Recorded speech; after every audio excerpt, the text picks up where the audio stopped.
शेती हे काय पार्ट टाइम करायची गोष्ट अजिबात नाही, ते फुल टाइम तुम्हाला करायला पाहिजे. कृषी पर्यटन म्हणजे शेती प्लस शेतीमधलं पर्यटन. कृषी पर्यटन जिथे तुम्हाला तिकडे शेतीचा आनंद आणि शिक्षण तिकडे मिळतं. कृषी पर्यटन म्हटल्यावरती जे पर्यटकांना सुद्धा कॉन्सेप्ट क्लिअर नाहीये. शेतावरती गेल्यावर मी करणार काय, तिकडे जाऊन काय फक्त शेती बघायची, चिखल बघायचं, करणार काय तिकडे लोकांना नाही माहिती आणि लोकांना एक्सपिरियन्स घ्यायचं. मग पुढे काय, माथेरानच्या पायथ्याशी उल्हास नदीला शेजारी लागून आणि मालेगाव नावाचं एक छोटंसं गाव आहे, त्याच्या बाहेर आमची सगुणा बाग आहे. 55 एकराचं शेत आहे. आमचे 200 कामगार आमच्याकडे काम करतात. बापरे. आपल्याकडे 400 प्रकारची आपली उत्पादन आहेत. सो आता सगुणा बागेचा साधारणपणे जो टर्नओव्हर आहे तो 8 ते 10 कोटीमध्ये आहे. जर का कृषी पर्यटन नसतं तर कदाचित ही सगळी प्रॉडक्ट्स आमची अशी विकली गेली नसती.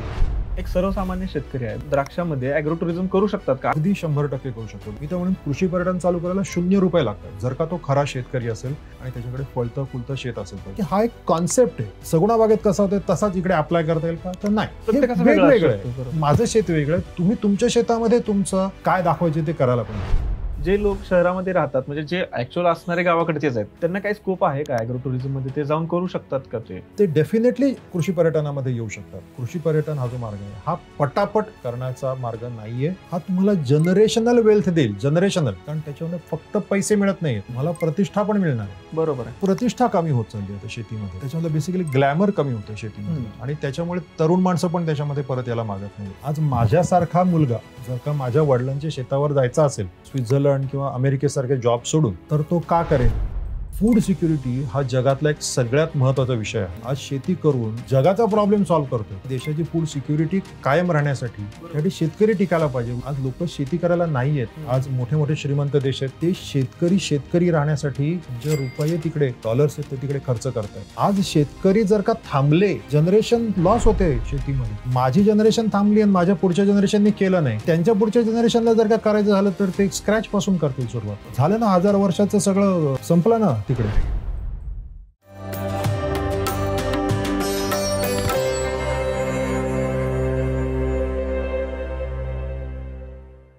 ॲग्री टुरिझम म्हणजे नेमकं काय आहे आणि त्याचा शेतीशी काय संबंध आहे हे सांगा ना. कृषी पर्यटन म्हणजे स्वतः शेतकऱ्यांनी, जो स्वतः शेतकरी म्हणजे काय, तर बऱ्याच प्रकारचे शेतकरी असतात. कोणी कागदावर शेतकरी असतो, कोणी ऍक्च्युअल खराखुरा शेतकरी असतो जो त्याच्या शेतावर काम करतोय, किंवा कोणी पार्ट टाइम शेतकरी असतो की त्याला शनिवार रविवारी जाऊन तो शेतावरती काम करतो वगैरे. तर मी तुम्हाला म्हणतो की खरा शेतकरी म्हणजे कोण, की जो स्वतः त्या शेतावरती राहतोय, राबतोय आणि त्या शेतावरती त्याचं पोट आहे किंवा त्या शेतावरती त्याचा मुख्य व्यवसाय आहे.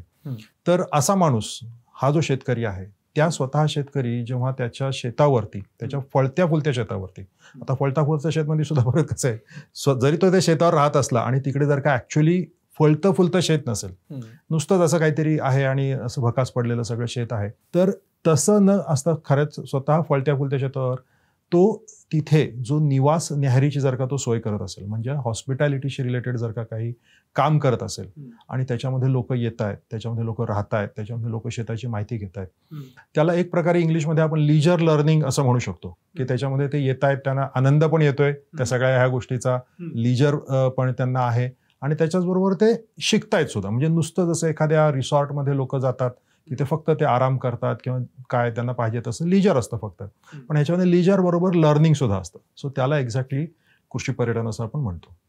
कृषी पर्यटन म्हणजे शेती प्लस शेतीमधलं पर्यटन, बरोबर असं आपण म्हणू शकतो. बरोबर का? आणि शेतीचा याचा हा संबंध आहे की शहरातली माणसं असतील किंवा ज्यांना शेती शिकायची आहे किंवा ऑलरेडी जे ज्यांना शेती करतायत त्यांनाही शिकायचं, तर ते तिथे येतील, शेती बघतील, शिकतील आणि त्या गोष्टी अनुभवतील आणि तिथे राहतील. बरोबर. पण आता कसं हा ब्रॉड कॉन्सेप्ट आहे परत, कारण की एवढं फोकस्ड आपण टुरिझम मध्ये राहू शकत नाही. आता जसं की अशी माणसं ज्यांना फक्त शेती शिकायची किंवा ज्यांना शेती माहिती करायची आहे किंवा ज्यांना उदाहरणार्थ टोमॅटो कसे लागतात किंवा भुईमुग कसे लागतात किंवा आंबा कसा लागतो किंवा फॉर एक्झाम्पल हुरडा कसा असतो, एवढंच फक्त माहिती असणाऱ्या लोकांवरती आपण डिपेंडंट राहू शकत नाही टुरिझम मध्ये. तर लोकांचा आता शेती पर्यटन किंवा ग्रामीण भागाकडे बघण्याचा दृष्टिकोन बदललेला आहे. हे टुरिझमचे कॉन्सेप्ट सतत बदलत असतात. तर त्याच्यापैकी कृषी पर्यटनामध्ये कसं लोक जेव्हा येतात, जे आम्ही बघतोय, तर त्याच्यामध्ये असं दिसतंय की लोकांना शेती म्हणजे लोकांना असं वाटतं निसर्ग सुद्धा, म्हणजे त्याच्यामध्ये निसर्ग सुद्धा एक फॅक्टर आहे. ऍक्च्युली तसं नसतं. शेतीमध्ये शेती असतं, निसर्ग आहे वेगळं, पण लोकांना हिरवं दिसतं त्याच्यामुळे त्यांना असं वाटतं की हा निसर्ग आहे. तर निसर्ग सुद्धा त्याच्यामध्ये येतो त्याचबरोबर लोकांना ग्रामीण संस्कृती जी आहे ते ग्रामीण संस्कृतीचा थोडासा अभ्यास, तिकडचं आर्किटेक्चर झालं, तिकडची देवळं झाली, तिकडे एखादं काही असं पुरातन काहीतरी असलं तर ते बघायचं एक विषय असतो, किंवा फक्त गावांकडे जायचं असतं लोकांना जस्ट टू रिलॅक्स, कारण की लोक खूप मिस करत असतात हे सगळं, कारण आपण सगळेजण हजारो वर्ष गावांमध्ये राहिलेले आहोत आणि एकदम आता गेल्या 50 वर्षामध्ये सगळेजण बिल्डिंगमध्ये राहायला लागलेले आहेत. बरोबर. सो त्याच्यामुळे लोक थोडी मिस करत असतात आणि त्यांना गावांकडे जायचं असतं, त्यांना बरं वाटतं गावाकडे गेल्यावर. सो एक ग्रामीण संस्कृती, ग्रामीण भागामध्ये जाऊन राहणं, तो शेणाचा वास, ती घरं, ते थोडंसं पॉलिटिक्स टाईप्स बघणं वगैरे, हे जे आपण त्यांना, ते पण त्यांना एक आकर्षित करतं.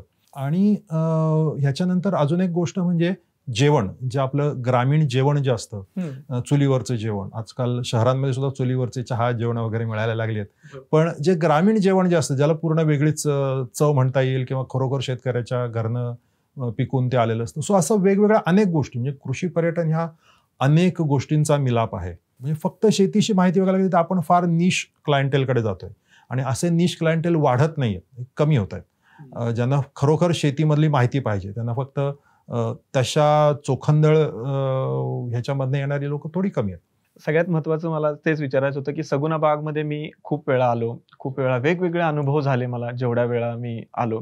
मला हे जाणून घ्यायचं आहे की सगुणा बाग कधी सुरू झाली, सगुणा बाग काय कन्सेप्ट आहे, आणि तुमच्याबद्दल पण मला जाणून घ्यायचं आहे. तर सगुणा बाग तसं बघायला गेलं तर सगुणा हे जे नाव आहे, हे सगुणा बाग म्हणजे माझ्या पणजीचं नाव सगुणाबाई, आणि त्या वयाच्या खूप लहानपणी त्या गेल्या, म्हणजे 26व्या वर्षी त्यांच्या 6व्या बाळणपण त्यांचं होतं, त्याच्यामध्ये त्या गेल्या. ते बेसिकली त्या वेळेला म्हणजे जे मिस्टर होते, म्हणजे धोंडो बडसावळे जे होते, त्यांनी सगुणाबाईंच्या नावावरती आपण म्हणजे शेती असावी, सगुणाबाईंच्या नावावरती व्यवसाय असावा, असं त्यांचं मत होतं. तर साधारणपणे ह्याच्या अगोदर, म्हणजे स्वातंत्र्याच्या अगोदर माझे जे आजोबा होते ते खूप मोठे स्वातंत्र्य सैनिक होते. त्यांना इनफॅक्ट सगळ्यात शेवटी फाशीची सजा झाली होती, पण स्वातंत्र्य अगोदर आलं त्याच्यामुळे ते वाचले. तर त्याच्या अगोदर आमचा दुधाचा व्यवसाय होता. स्वातंत्र्याच्या अगोदर माझी आजी सांभाळायची, 1947 अगोदर. आणि कारण की घर सांभाळणं हे खूप महत्वाची गोष्ट होती, बरीच मोठे कुटुंब होतं, आणि काहीतरी व्यवसाय करून काहीतरी, म्हणजे स्वातंत्र्य लढा हा आहेच, पण घर पण सांभाळायला पाहिजे, जिवंत ठेवायला पाहिजेत लोक. तर त्याच्यामुळे त्यांनी दुधाचा व्यवसाय चालू केला होता, आणि त्याला नाव डेअरी, म्हणजे सगुणा डेअरी असं त्याचं नाव होतं. पण हे सगळं शेवटी जेव्हा ते खूप मोठी धरपकड झाली आणि त्यांना मोठ्या सजा व्हायला लागल्या, तेव्हा मग लोकांना असं वाटलं की आता काही हे कुटुंब जगणार नाही, किंवा करता माणूस गेल्यानंतर आता काय. बरीच वर्ष ते जेलमध्ये होते. ते थोडं थोडं कमी होत गेलं डेअरी, कारण की लोक घेऊन गेले, कर्ज केलेलं होतं, कर्जाचे एक एक गाय लोक घेऊन जायला लागले. ते कमी संपलं, म्हणजे त्यावेळेला सगुणा डेअरी हा जो प्रकार होता तो त्यावेळेला संपला. पण त्याच्यामध्ये ते वाचले. त्यांना पण असं वाटलं होतं की माझं मृत्यू होईल, आणि त्यांना स्वतःला खूप आनंद होता की मी देशकार्यासाठी बलिदान करणार आहे. त्याच्यामधनं सडनली कळलं की आपलं स्वातंत्र्य आलं, आणि त्याच्यामुळे ते सगळं पुढचं आयुष्य बोनस होतं. आणि मग ते खूप आनंदाने बाहेर आल्यानंतर त्यांनी शेती करावी. ती माथेरानच्या पायथ्याशी उल्हास नदीला शेजारी लागून, आणि मालेगाव नावाचं एक छोटंसं गाव आहे, त्याच्या बाहेर आमची सगुणा बाग आहे. 55 एकराचं शेत आहे. ही त्यांनी स्वातंत्र्यानंतर साधारणपणे 1960 साली तिथे जागा घ्यायला सुरुवात केली. त्यावेळेला जागा हे काही फार, आता 2000 सालापर्यंत जमिनींच्या काय फार व्हॅल्यू किंवा त्याचं काही फार असं हे नव्हतं. त्याच्यामुळे काय थोड्याफार गोष्टी, एखादं पोतं इकडे दिलं तिकडे, असं काहीतरी करून त्यांनी जागा ॲक्युम्युलेट करायला सुरुवात केली त्या ठिकाणी, आणि हे शेजारी नदी होती. त्यांनी 1960 मध्ये तिकडे त्याला सगुणा बाग हे नाव त्याला दिलं. सो 1960 पासून सगुणा बाग, सगुणा डेअरी स्वातंत्र्याच्या अगोदर ते संपलं, आणि त्याच्यानंतर मग सगुणा बाग 1960 साली चालू झालं. असं काही फार असं प्रोफेशनल नाव किंवा असं काही कुठे नाव पाटी असं काही नाही, पण पोस्टावरती ते नाव होतं सगुणा बाग वगैरे. असं ते सगळं चालू होतं. त्यांनी साधारणपणे 70 सालामध्ये वडिलांना, माझे जे वडील आहेत ते सगळ्यात मोठे बंधू होते सगळ्या तिघां भावंडांमधले, तर त्यांना त्यांच्या ओळखीवरती अमेरिकेला पाठवलं, आणि अमेरिकेला जाऊन त्यांनी वडिलांनी अगोदर इकडे दापोलीमध्ये कृषी विद्यापीठामध्ये त्यांनी पूर्ण त्यांची डिग्री पूर्ण केली होती शेतीमध्ये, आणि त्यांना अमेरिकेला जायचं होतं. अमेरिकेला जाऊन काहीतरी कोर्स करणं गरजेचं होतं. त्याच्या व्यतिरिक्त त्यांना तसं जायला परवानगी नव्हती.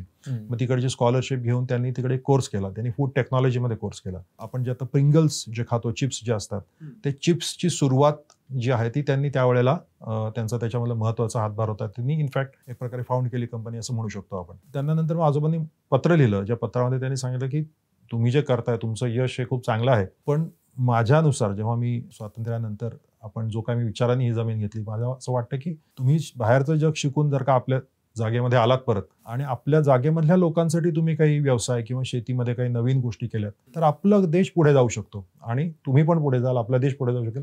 कदाचित थोडी गती स्लो असू शकते. असं करून ते सगळं सोडून मग भरावले, सगळं सोडून ते परत आले भारतामध्ये. 76 साली साधारणपणे परत आले आणि त्याच्यानंतर ते भारतात आले सगळं सोडून. पण मग पुढे सगळा स्ट्रगलच. आज सुद्धा तुम्हाला दिसते की आज 2025 मध्ये सुद्धा काहीही करणं हे काय फार एकदम सोपं नाही आहे आपल्या देशात. अजूनही बरंच कॉम्प्लिकेटेड, बराच ग्रे एरिया आहे. तर मग त्यावेळेला तर अजूनच कठीण असणार, अजूनच कितीतरी गोष्टी त्याच्यामध्ये होत्या. त्यांनी खूप प्रयत्न केले. यश काही हातामध्ये येत नव्हतं. म्हणजे फक्त शेतीमधनं आज जो आपला पॉडकास्ट चालू आहे की शेतीमधून आपल्याला पैसे कसे मिळतील किंवा शेतीमधून आज आपल्याला एक व्यवस्थित जीवन कसं मिळेल, जे आजचा जो आपण जग बघतोय की एक काही सॅलरी काही हजारांची मिळणं किंवा गाडी घेणं, बाईक घेणं, आपलं शहरामध्ये एखाद्या फ्लॅट घेणं हे तसं सोपं झालंय वेगवेगळ्या व्यवसाय किंवा नोकऱ्यांमधनं. तर ते शेतीवरती करता यावं ह्याच्यासाठी त्यांनी ऑलरेडी हे आयुष्य जगलं होतं. खूप पॉश आयुष्य जगलं होतं. खूप चांगली गाडी आणि खूप सगळं त्यांचं व्यवस्थित झालं. पण ते आयुष्य जगल्यानंतर आता काय? त्यांनी अनेक काय प्रयत्न केले पण करत नव्हतं, जमत नव्हतं. बरेचसे जे मित्रमंडळी असतात किंवा आजूबाजूची लोक असतात ते एक प्रकारे त्यांना वेडं म्हणूनच संबोधणार. कारण की अमेरिकेसारख्या देशामधनं कोणतरी परत येतंय, त्यांची प्रॉपर जॉब, व्यवसाय हा सगळा सोडून इकडे भारतामध्ये परत येते आणि ते सुद्धा शहरामध्ये नाही तर कुठल्या तरी एकदम खेडेगावात. आज सुद्धा आमची ग्रुप ग्रामपंचायत आहे, म्हणजे ग्रामपंचायत पण नाहीये, ग्रुप ग्रामपंचायत आहे. सो खूप छोटं गाव आहे. त्याच्यामध्ये येऊन त्यांनी तिकडे राहावं आणि शेतावरती काय ते प्रयत्न करत बसावे हे अगदीच म्हणजे वेगळं असं वाटत होतं. आणि ते सगळं केल्यामुळे लोक वेडं म्हणत होते. एक प्रकारे वेड्यापणाचीच एक प्रकारे वेडेपणाच झाला हा. पण असे वेडेपणा आमच्या घरामरण्यामध्ये पहिल्यापासून केले होते. म्हणजे माझ्या आजोबांनी सुद्धा स्वातंत्र्य लढ्यामध्ये जाणं हा एक प्रकारे संपूर्ण म्हणजे वेगळंच होतं. त्यावेळेला समाज काय फार सपोर्टिव्ह नसायचं. ते त्यांना वेळच म्हणायचे की तुम्ही का सगळं करताय, एवढ्या मोठ्या महासत्तेला आपण कसं चॅलेंज करणार. असं सगळं करून हेच होतं त्यांना. इनफॅक्ट त्यांनी स्वातंत्र्याच्या वेळेला म्हणजे जेव्हा त्यांना वाटलं की आता आपल्याला आपला संसार करायला पाहिजे तेव्हा त्यांनी संसार हा म्हणजे माझी जी आजी होती ती विधवा होती आणि त्यावेळेला विधवेबरोबर कोणीही लग्न करायचे नाही. त्यावेळेला बरेच प्लेग वगैरे यायचे आणि कोणीही बरेचसे पुरुष असे कुठेतरी शहरासाठी वगैरे कामासाठी जायचे ते त्यावेळेला पटकन संपून जायचे. तर त्यावेळेला बऱ्याचशा विधवा वगैरे असायच्या, तरुण असायच्या, पण त्यांना पुढचं आयुष्य हे सगळं अंधकाराचं असायचं. बरोबर. आजोबांनी त्यावेळेला त्यांचे स्वातंत्र्य सैनिक एक 6-7 मित्र जमून त्यांनी ह्या आपल्यामुळे एखाद्या समाजामध्ये आपल्या थोडंसं वेगळी भावना येईल की विधवांबरोबर लग्न करता यायला पाहिजे, त्यांचं आयुष्य सुद्धा चांगलं व्हायला पाहिजे. त्यांनी स्वतः तर लग्न केलंच प्लस अजून 5-6 मित्र गोळा केले आणि त्यांच्याबरोबर सुद्धा ह्या विधवांबरोबर लग्न केलं. एक प्रकारे ट्रेंड सेट केला. ही खूप महत्वाची मोठी गोष्ट होती. अशा प्रकारच्या वेगवेगळ्या गोष्टी करणं हे माझ्या आजोबांनी सुद्धा केलं, माझ्या वडिलांनी सुद्धा त्याच्यामध्ये केलं. वेगळे विचार करून आपण पुढे गेलो, काहीतरी वेगळं केलं ना, सर्वसाधारण गोष्टीच्या प्रवाहाच्या थोडं वेगळं करायला सुरुवात केली की लोक पहिल्यांदा नावं ठेवायला चालू करतात पण नंतर हळूहळू त्याच्याला कोणत्या तरी गोष्टीला खडा लागतो आणि ती गोष्ट आपली सक्सेस व्हायला सुरुवात होते. 1980च्या सुमारास ते हाफकिन इन्स्टिट्यूटमध्ये गेले होते, जिथे गव्हर्नमेंटच्या हाफकिन इन्स्टिट्यूट जे आहे जिथे सगळं लसी बनतात तिथे ते गेले होते. त्यांना काय सांगितलं, तू एवढ्या जंगलामधनं येतं, त्यावेळेला डोंबिवलीच्या पुढे सगळं जंगलच मानलं जायचं, तुम्ही एवढ्या जंगलामधनं येता तर तिथे बरेचसे साप येत असतील, तुम्ही ते सापांचं विष काढून आम्हाला हाफकिनला का नाही विकत, असं त्यांनी सांगितलं. आणि हा एक टर्निंग पॉईंट होता. कारण की शेती आणि त्याच्याबरोबर इतर वेगवेगळ्या ज्या गोष्टी आहेत ह्या तर ते करण्याचा प्रयत्न करत होते, पण त्यावेळेला कुठलीही ऑपॉर्च्युनिटी जी येते ती ऑपॉर्च्युनिटी ग्रॅब करून त्याच्यापासून काही पैसे मिळत असेल, उत्पन्न तयार होत असेल तर ते ही was ready to do that. So त्यांनी ते सिरियसली घेतलं. त्यावेळेला साप पकडायला शिकले. त्यांनी एन्सायक्लोपीडियाज आणले होते अमेरिकेतून. त्यांनी वेगवेगळे सापाचे प्रकार, विषाचे प्रकार काय असतात, फर्स्ट एड्स काय असतात, हे सगळं ह्या गोरे लोकांचं डॉक्युमेंटेशन चांगलं असतं. त्याच्यामुळे त्यांनी ते एन्सायक्लोपीडियात चांगलं डॉक्युमेंट करून ठेवलेलं होतं. ते वाचले, शिकले आणि त्याच्यापासून त्यांनी मग पुढे सापाचं विष काढायला सुरुवात केली. परत एक कुठला तरी वेडेपणा म्हणता येईल की लोकांच्या नजरेमध्ये हा वेडेपणाच होता. एक तर तिकडनं अमेरिकेवरून आला, परत इकडे येऊन आता सापाचं विष काढायला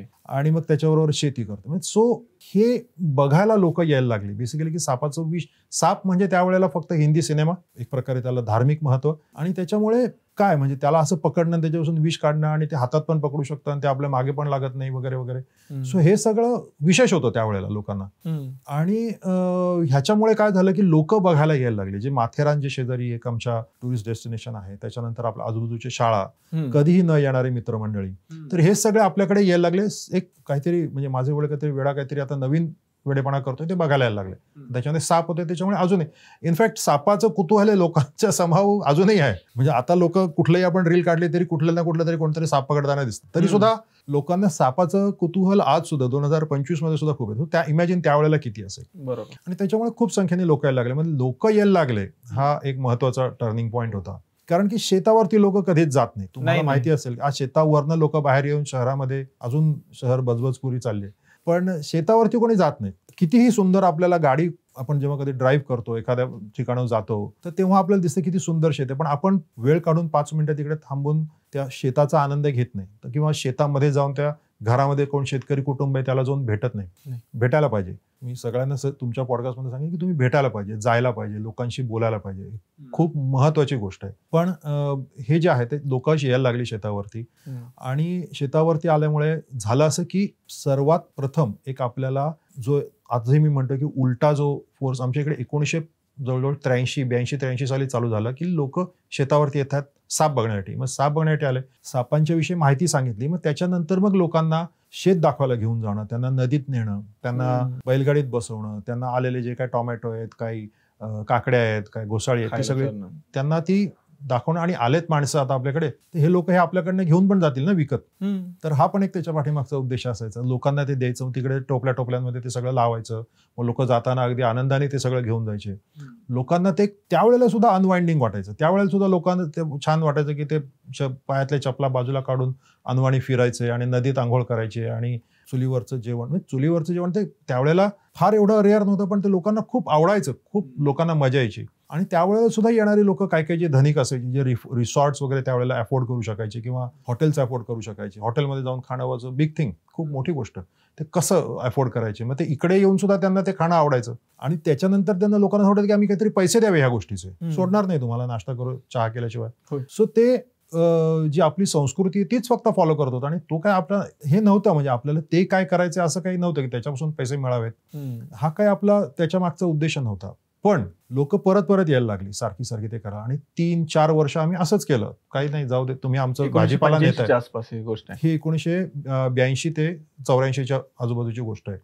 आणि मग लोक आमची भाजीपाला घेऊन जातात, आमच्याकडे येत आहेत, हीच मोठी गोष्ट आहे. वा शेखर, तू चांगली गोष्ट करतो. ह्याच्यामध्येच कमावल्यासारखं. कारण आम्हाला ते सापाचं विष हाफकिन इन्स्टिट्यूटला विकून काही पैसे मिळायचे, ते आमच्यासाठी पुरेसे होते. प्लस आम्ही जे भाजीपाला विकतोय ते बैलगाडीत घालून कर्जतला न्या, नेरळला न्या, अशी काही गरज पडत नव्हती. तिकडच्या तिकडे शेतमाल आमचा विकला जात होता. याच्यापेक्षा अजून काय पाहिजे शेतकऱ्याला. आम्ही आनंदी होतो. त्याच्यामधनं पैसे कधी मिळतील हे वाटलं पण नव्हतं. आणि मग लोक जी यायला लागली, ते लोक म्हणायला लागले आम्हाला कम्फर्टेबल करा, आम्हाला अजून वेगळ्या प्रकारचं जेवण द्या, आम्हाला व्हेज नॉनव्हेज जेवण द्या, आम्हाला तुमच्या तलावामध्ये जे मासे आहेत ते काढून दाखवा, आम्हाला तुमचं दुधाचं जरा तुम्ही काहीतरी तूप पण करा, ते पण आम्ही घेऊन जाऊ. म्हणजे फूड प्रोसेसिंग त्याच्यामध्ये आलं. फूड म्हणजे ज्याला आपण स्वयंपाकघर म्हणतो त्याला महत्व आलं. आणि ते स्वयंपाकघराला महत्व आलं. लोक परत येऊन त्याच्यानंतर मग पैसे द्यायला लागले. बाबा हे घे, तू 20 रुपये ठेव, पण आम्ही परत येऊ, आम्हाला खूप आवडतं, आम्हाला परत यायचं. आणि मग आम्हाला कळत चुकलं की नाही, हे जरा आपण त्याच्याकडे लक्ष द्यायला पाहिजे. याच्यावरनं पैसे मिळत आहेत. आणि आपल्याला फक्त पैसे मिळत नाहीत, तर पैशाबरोबर प्रतिष्ठा सुद्धा मिळते. आज जे आपण बघतो मोठ्या प्रमाणामध्ये की न्यूजमध्ये येत असतं सतत की कुठेतरी कोणीतरी एक्स्ट्रीम स्टेप घेतलं कोणत्या तरी शेतकऱ्यांनी, तर त्याचं कारण काय असतं. किंवा फक्त शेतकरीच एक्स्ट्रीम स्टेप घेतात असं काही नाही. मिलेनियर जे कोणी असतात, अगदी श्रीमंत धनाढ्य लोक, ते पण एक्स्ट्रीम स्टेप घेतात. तर हे का होतं, हे कधी असं होतं की आता सगळ्यात आम्हाला जे महत्वाचं कारण होतं त्याचं वाटतं की प्रतिष्ठा. जेव्हा आयुष्यातली प्रतिष्ठा संपते तेव्हा कुठे ना कुठेतरी असं होतं की आपल्याला एक्स्ट्रीम स्टेप घ्यावी असं वाटतं. कारण की सतत पैसेच हा विषय नसतो. आणि शेतकऱ्यांच्या बाबतीमध्ये जे हजारो वर्ष तसं बघायला गेलं तर जे समाजाचं बॅकबोन म्हणता येईल, किंवा शेतकरी म्हणलं तर खूप मोठी गोष्ट, चांगली गोष्ट, पाटील गावचा, तर ही गोष्ट आता कमी झाली. शेतकरी हा जसं इंडस्ट्रियलायझेशन आलं, इकॉनॉमी ओपन झाली, तसे बाकीच्या गोष्टी एवढ्या महत्वाच्या झाल्या, पैसे एवढे महत्वाचे झाले की त्याच्यामुळे जमीन आणि हे सगळ्या गोष्टी कमी वाटायला लागल्या लोकांना. तर प्रतिष्ठा कमी होत चालली आता शेतीमध्ये. त्याच्यामध्ये बेसिकली ग्लॅमर कमी होतंय शेतीमध्ये आणि त्याच्यामुळे तरुण माणसं पण त्याच्यामध्ये परत यायला मागत नाहीत. बरेच प्रॉब्लेम्स आहेत शेतीमध्ये, पण प्रतिष्ठा मिळायला लागली ह्या सगळ्या गोष्टीमुळे. प्रतिष्ठा आणि पैसे दोन्ही मिळायला लागले आणि त्याच्यामुळे हे जे ह्याला काय म्हणतो, आम्ही करतोय काय करतोय, आम्ही लोकांना खायला पण देतोय, आम्ही एका ठिकाणी सापाचं विष पण काढतोय, आम्ही शेती पण करतोय, आम्ही दूध पण व्यवसाय करतोय आणि आम्हाला इकडे लोक राहायला पण मागतायत आमच्याकडे. मग आम्ही एखाद्या कामगारांच्या खोलीमध्ये त्यांना राहायला पण देतोय. लोकांना त्याचा आनंद पण वाटतोय, डास पण रात्री चावतायत. म्हणजे लोकांना हे सगळं आवडतंय आणि आम्ही हे करतोय का, म्हणजे ह्याला हॉटेल म्हणायचं, कारण हॉटेल तर आम्ही नव्हतो, तेवढे पैसेच नव्हते. बरोबर. ह्याला रेस्टॉरंट म्हणायचं, कारण रेस्टॉरंट जर का आमच्याकडे मेन्यू नाही एवढं काय नाही, जे काय आहे ते साधं नॉर्मल जे काय शिजलंय ती आहे, तीच सकाळची तीच भाकरी, संध्याकाळी तीच भाकरी, ती चटणी आणि संध्याकाळी दुसरी भाजी काहीतरी खास विशेष. व्यतिरिक्त काय, आणि लोकांना ते आवडत होतं. सो हे करता करता मग ह्याला काय म्हणायचं हे आम्हाला काही समजत नव्हतं. तर ह्याचं अल्टिमेटली ह्याच्यापासून म्हणजे हे शेती बघण्यासाठी लोक येतात हे आम्हाला कळायला लागलं. कारण की 1-2 वर्षामध्ये आम्हाला फॉरेस्टची नोटीस आली, हे सगळं इलिगल करू नका, साप हा फॉरेस्ट ऍक्ट मध्ये प्राणी येतो आणि ते तुम्ही करायला नाही पाहिजे. कळलं, ठीक आहे बाबा, नोटीस बिटीस यायला लागली का आपली माणसं तशी घाबरतात आणि आम्ही घाबरलो आणि बंद करून टाकलं. आम्हाला माहितीच नव्हतं की ते काहीतरी चुकीचं आहे, ते बंद केलं. ऍक्च्युली झालं काय की माणसांचं येणं काही थांबलं नाही. ठीक आहे, आम्ही आता काही सापविषयी सांगत नाही वगैरे, सापाचं बंद केलं, पण माणसांना ते आवडत होतं. माणसं जी रिसॉर्ट्सला जात होती किंवा हॉटेल्सला जात होती तीच माणसं आमच्याकडे येत होती. त्यांना आमच्याकडे येऊन आनंद वाटत होता. शाळेची मुलं आमच्याकडे येत होती, ते शेतीविषयी काहीतरी शिकण्याचा प्रयत्न करत होते. वडील सुद्धा ऑफकोर्स प्रायोगिक आहेत, त्याच्यामुळे बरेच काहीतरी व्हर्टिकल फार्मिंग झालं किंवा काही शेतामध्ये भाताबरोबर कोलंबीची शेती झाली. हे आम्ही अगदी 1986-85 साली केलेले सगळे प्रयोग आहेत. व्हर्टिकल फार्मिंग एवढ्या खोलीमध्ये साधारणपणे आम्ही 70 ते 80 किलो नवलकोल काढले होते व्हर्टिकल फार्मिंगने. हे सगळं मला आठवतंय. शेतामध्ये कोलंबीची शेती, तर हे खूप वेगवेगळ्या गोष्टी करतच होतो. मत्स्यशेतीमध्ये नवीन मासे इंट्रोड्यूस करणं, तर असं बरंच वेगवेगळ्या गोष्टी करतो. लोकांना ते आवडत होतं, लोक ते बघत होते आणि लोकांना त्याच्यामधनं त्या एक डिस्कम्फर्ट पण असायचा. म्हणजे ते खराब रस्ते नाही का, ते लाईट नाही, डास, चिखल, ह्या बेसिक कुठलंही, एसी तर कधीच नव्हता आमच्याकडे. आता आमच्याकडे एसीची गरज पडायला लागली, एसी. तर ह्या सगळ्या बेसिक गोष्टींमध्ये सुद्धा लोकांना ते आवडत होतं. लोकांना ह्या डिस्कम्फर्टमध्ये सुद्धा कम्फर्ट वाटत होता आणि त्यांना हा एक्सपिरियन्स घ्यायला आनंद वाटत होता की हे आम्ही तुटतंय, हा आमची नाळ कधीतरी तुटते, ह्याचा एक्सपिरियन्स आम्हाला घ्यायचा. सो अगदी तेव्हापासून येणारी जी लोक होती आमच्याकडे, अगदी 1982 पासून येणारे लोक आज सुद्धा आमच्याकडे येतात. आजही ते येतात. सो खूप वर्षानुवर्ष अगदी त्यांचं नातं झालेलं आहे आणि ते आजही येतात आमच्याकडे. आता ऑफकोर्स अगदी हजारो लाखोच्या संख्येने पर्यटक येतात, पण तेव्हापासूनची लोक आज सुद्धा येतात आणि ते आजही आम्हाला ते सांगतात की कसं तुमचं तेव्हा जसं होतं आजही आम्हाला तसंच फिलिंग येतं, एकदम छान. ऑफकोर्स वेगळ्या गोष्टी बदलल्यात, थोडंफार चेंजेस झाले, हा, पण त्यांना आजही तेच घरावा तोच वाटतो, जेवण तसंच वाटतं, तीच त्यांना माया वाटते आपल्याकडे आल्यावरती. तर हे सगळं विशेष आहे. असं मग करता करता मग ह्याला कृषी पर्यटन म्हणावं, कारण की साप तर नव्हते ऑफकोर्स, तर त्याच्यामुळे शेती बघायला लोक आता आपल्याकडे येत आहेत आणि ह्याला पर्यटन म्हणायचं, कारण आम्ही हॉटेल रिसॉर्ट नव्हतो, त्याला कृषी पर्यटन म्हणावं. हा शब्द तुम्ही त्याला आम्ही इंग्लिशमध्ये ॲग्रो टुरिझम असं म्हणतो. तर हे जे ॲग्रो टुरिझम जे आहे, हे ॲग्रो टुरिझम आम्ही साधारणपणे 85 साली केलं. ह्याचं शिक्कामोर्तब 1990 साली आमच्याकडे ऑस्ट्रेलियाच्या टुरिझम सेक्रेटरी आल्या होत्या, मॅगी व्हाईट नावाच्या. त्यांनी सुद्धा सांगितलं की त्यांच्या देशाचं साधारणपणे 30% जो काही अर्निंग आहे हे त्या फार्म टुरिझम, त्याला ते बार्न टुरिझम किंवा फार्म टुरिझम असं म्हणतात, आणि ज्याला आम्ही ॲग्रो टुरिझम किंवा कृषी पर्यटन म्हणत होतो, त्याच्यामधनं येतो. आणि ही खूप महत्वाची ऍक्टिव्हिटी आहे. त्यांच्या देशात त्यांना खूप मदत झालेली आहे त्या गोष्टी, त्यांचंच टुरिझम वाढवण्यासाठी त्यांना खूप मदत झालेली आहे. आणि अशा पद्धतीने सगुणाबाग सुरू झालं. बरोबर. सो साधारणपणे 85 पासून सगुणाबाग तर 1960 सालीच चालू झालं. पण कृषी पर्यटन जे आहे, कृषी पर्यटन हे 1985 साली साधारणपणे चालू झालं आणि 1990 साली आम्ही इतरांना कृषी पर्यटनाविषयी सांगायला सुरुवात केली. म्हणजे गव्हर्नमेंटला सांगायला सुरुवात केली की हे बघा, हे खूप महत्वाचं आहे, आपण ह्याच्याविषयी विचार करायला पाहिजे आणि आपण ह्याच्यानी बऱ्याच गोष्टी होऊ शकतात. पण ऑफकोर्स त्याची हे येईपर्यंत, गव्हर्नमेंटला ते समजेपर्यंत 2020 उजाडलं, त्याच्याविषयी पहिली पॉलिसी यायला. सो असं सगळं आहे. खूप मोठा प्रवास आहे सगुणाबागचा आणि या कृषी पर्यटन गोष्टीचा. मला खूप भारी वाटलं की 1960 पासूनच सुरुवात झाली, तशी 2020 ला त्याला पॉलिसी झाली कृषी पर्यटनाची. पण जर असा खूप माणसांना ऍक्च्युली माहित नसेल सगुणा बाग मध्ये तुम्ही काय करता तिथं, तुमची पण ओळख करून द्या त्यामध्ये, सांगा ना डिटेलमध्ये. मी स्वतः जे माझं हॉटेल मॅनेजमेंटमध्ये सगळं शिक्षण झालं. मी अगोदर आजूबाजूला नेरळला होतो, नंतर पुण्याला पण शिकायला होतो आणि त्याच्यानंतर सगळ्यात शेवटी मी स्वित्झर्लंडला होतो शिकायला. ते सगळं शिकून मी 2006 साली सगुणा बागेमध्ये परत आलो. आणि परत आल्यानंतर मला पर्यटनाची आवड होतीच आणि माझ्या जन्मापासूनच कृषी पर्यटनाचं तसं बघायला गेलं तर सुरुवात झाली आमच्या सगुणा बागेमध्ये. आणि तेव्हापासून ते आतापर्यंत मी पर्यटन बघत होतो. आणि पर्यटन हे असं झालं की पर्यटनामुळे जी काय आमच्या घरामध्ये एक प्रकारे ऊर्जा आली, पर्यटनामुळे पैसे आले, पर्यटनामुळे आम्हाला प्रतिष्ठा मिळायला लागली, तर हे मी पाहिलं होतं लहानपणापासून. त्याच्यामुळे माझा पर्यटनामध्ये इंटरेस्ट तयार झाला होता. मी तसं कृषी पर्यटन शिकवणारी कोणतीही संस्था किंवा कोणताही कोर्स भारतामध्ये नसल्यामुळे टुरिझम जनरल जे आहे किंवा हॉस्पिटॅलिटीमध्ये शिकणं हेच मला एक पॉसिबल ऑप्शन होतं. पण आता सगुणा बागमध्ये कोणी येऊन शिकू शकतं, आता कोणी येऊन शिकू शकतं. त्याच्यासाठी आम्हाला इन्स्टिट्यूट करायचे किंवा आपल्याला काहीतरी त्याच्यासाठी प्रयत्न आम्हाला करायचे. मग सगुणा बागमध्ये रेग्युलर काय एक्झॅक्टली, समजा मी तर पाहिलेलं आहे, पण कोण येतं, काय ऍक्टिव्हिटी असते, ॲग्रो टुरिझम म्हणून काय आहे तिथं नेमकं? तर आपल्या इकडे सगुणा बागेमध्ये जसं 60 एकरचं पूर्ण शेत आहे, त्याच्यामध्ये जेव्हा लोक येतात तेव्हा ते 2 प्रकारे आहेत. एक तर राहायला येतात किंवा डे पिकनिकसाठी येतात. आणि जे लोक राहायला येतात त्याच्यासाठी आमच्याकडे 3-4 वेगळ्या प्रकारच्या रूम्स आहेत. काही पाण्यावर बनवलेले आहेत, काही कॉटेजेस आहेत, काही डॉर्मेटरी आहेत, काही इतर रो हाऊसेस वगैरे आहेत. तर अशा सगळ्या राहण्याच्या वेगवेगळ्या छान छान अशा सोयी आहेत. आणि काही डे पिकनिकर्स आहेत जे लोक सकाळी येऊन संध्याकाळी जातात, ट्रेननी येतात. आपल्याला ट्रेनचा ऍक्सेस आहे, आम्ही त्यांना पिकअप ड्रॉप देतो. तर आल्यानंतर लोक, आपल्याकडे लॉकर सिस्टीम आहे, लॉकरमध्ये सामान ठेवतात, आपल्या इकडचा नाश्ता असतो. नाश्ता करून झाल्यानंतर मग आपले गाईड्स असतात. हे गाईड त्यांना सगळे शेतीच्या फेरफटक्याला घेऊन जातात. शेतामध्ये काय चाललंय, आपण SRT नावाचं आपण एक शेतीची पद्धत करतो किंवा जनरल भाजीपाला वगैरे सगळं करतो, भात शेती करतो.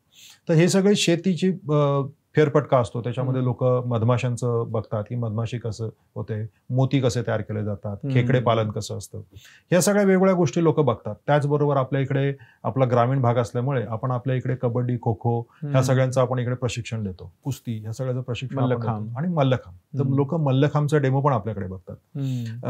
त्याच्याबरोबर आपण इकडे ड्रॅगनेट फिशिंग, आपल्याकडे मत्स्यशेती हे एक आपलं डिपार्टमेंट आहे. सो त्याच्यामध्ये ड्रॅगनेट फिशिंग, ज्याच्यामध्ये आपण ओढझळ, खेत जाळं जे असतं त्याच्यामध्ये सगळे मोठे मोठे म्हणजे अगदी 10-12 किलोच्या माशांपासून ते 2-3 किलोच्या माशांपर्यंत मासे सगळे येतात.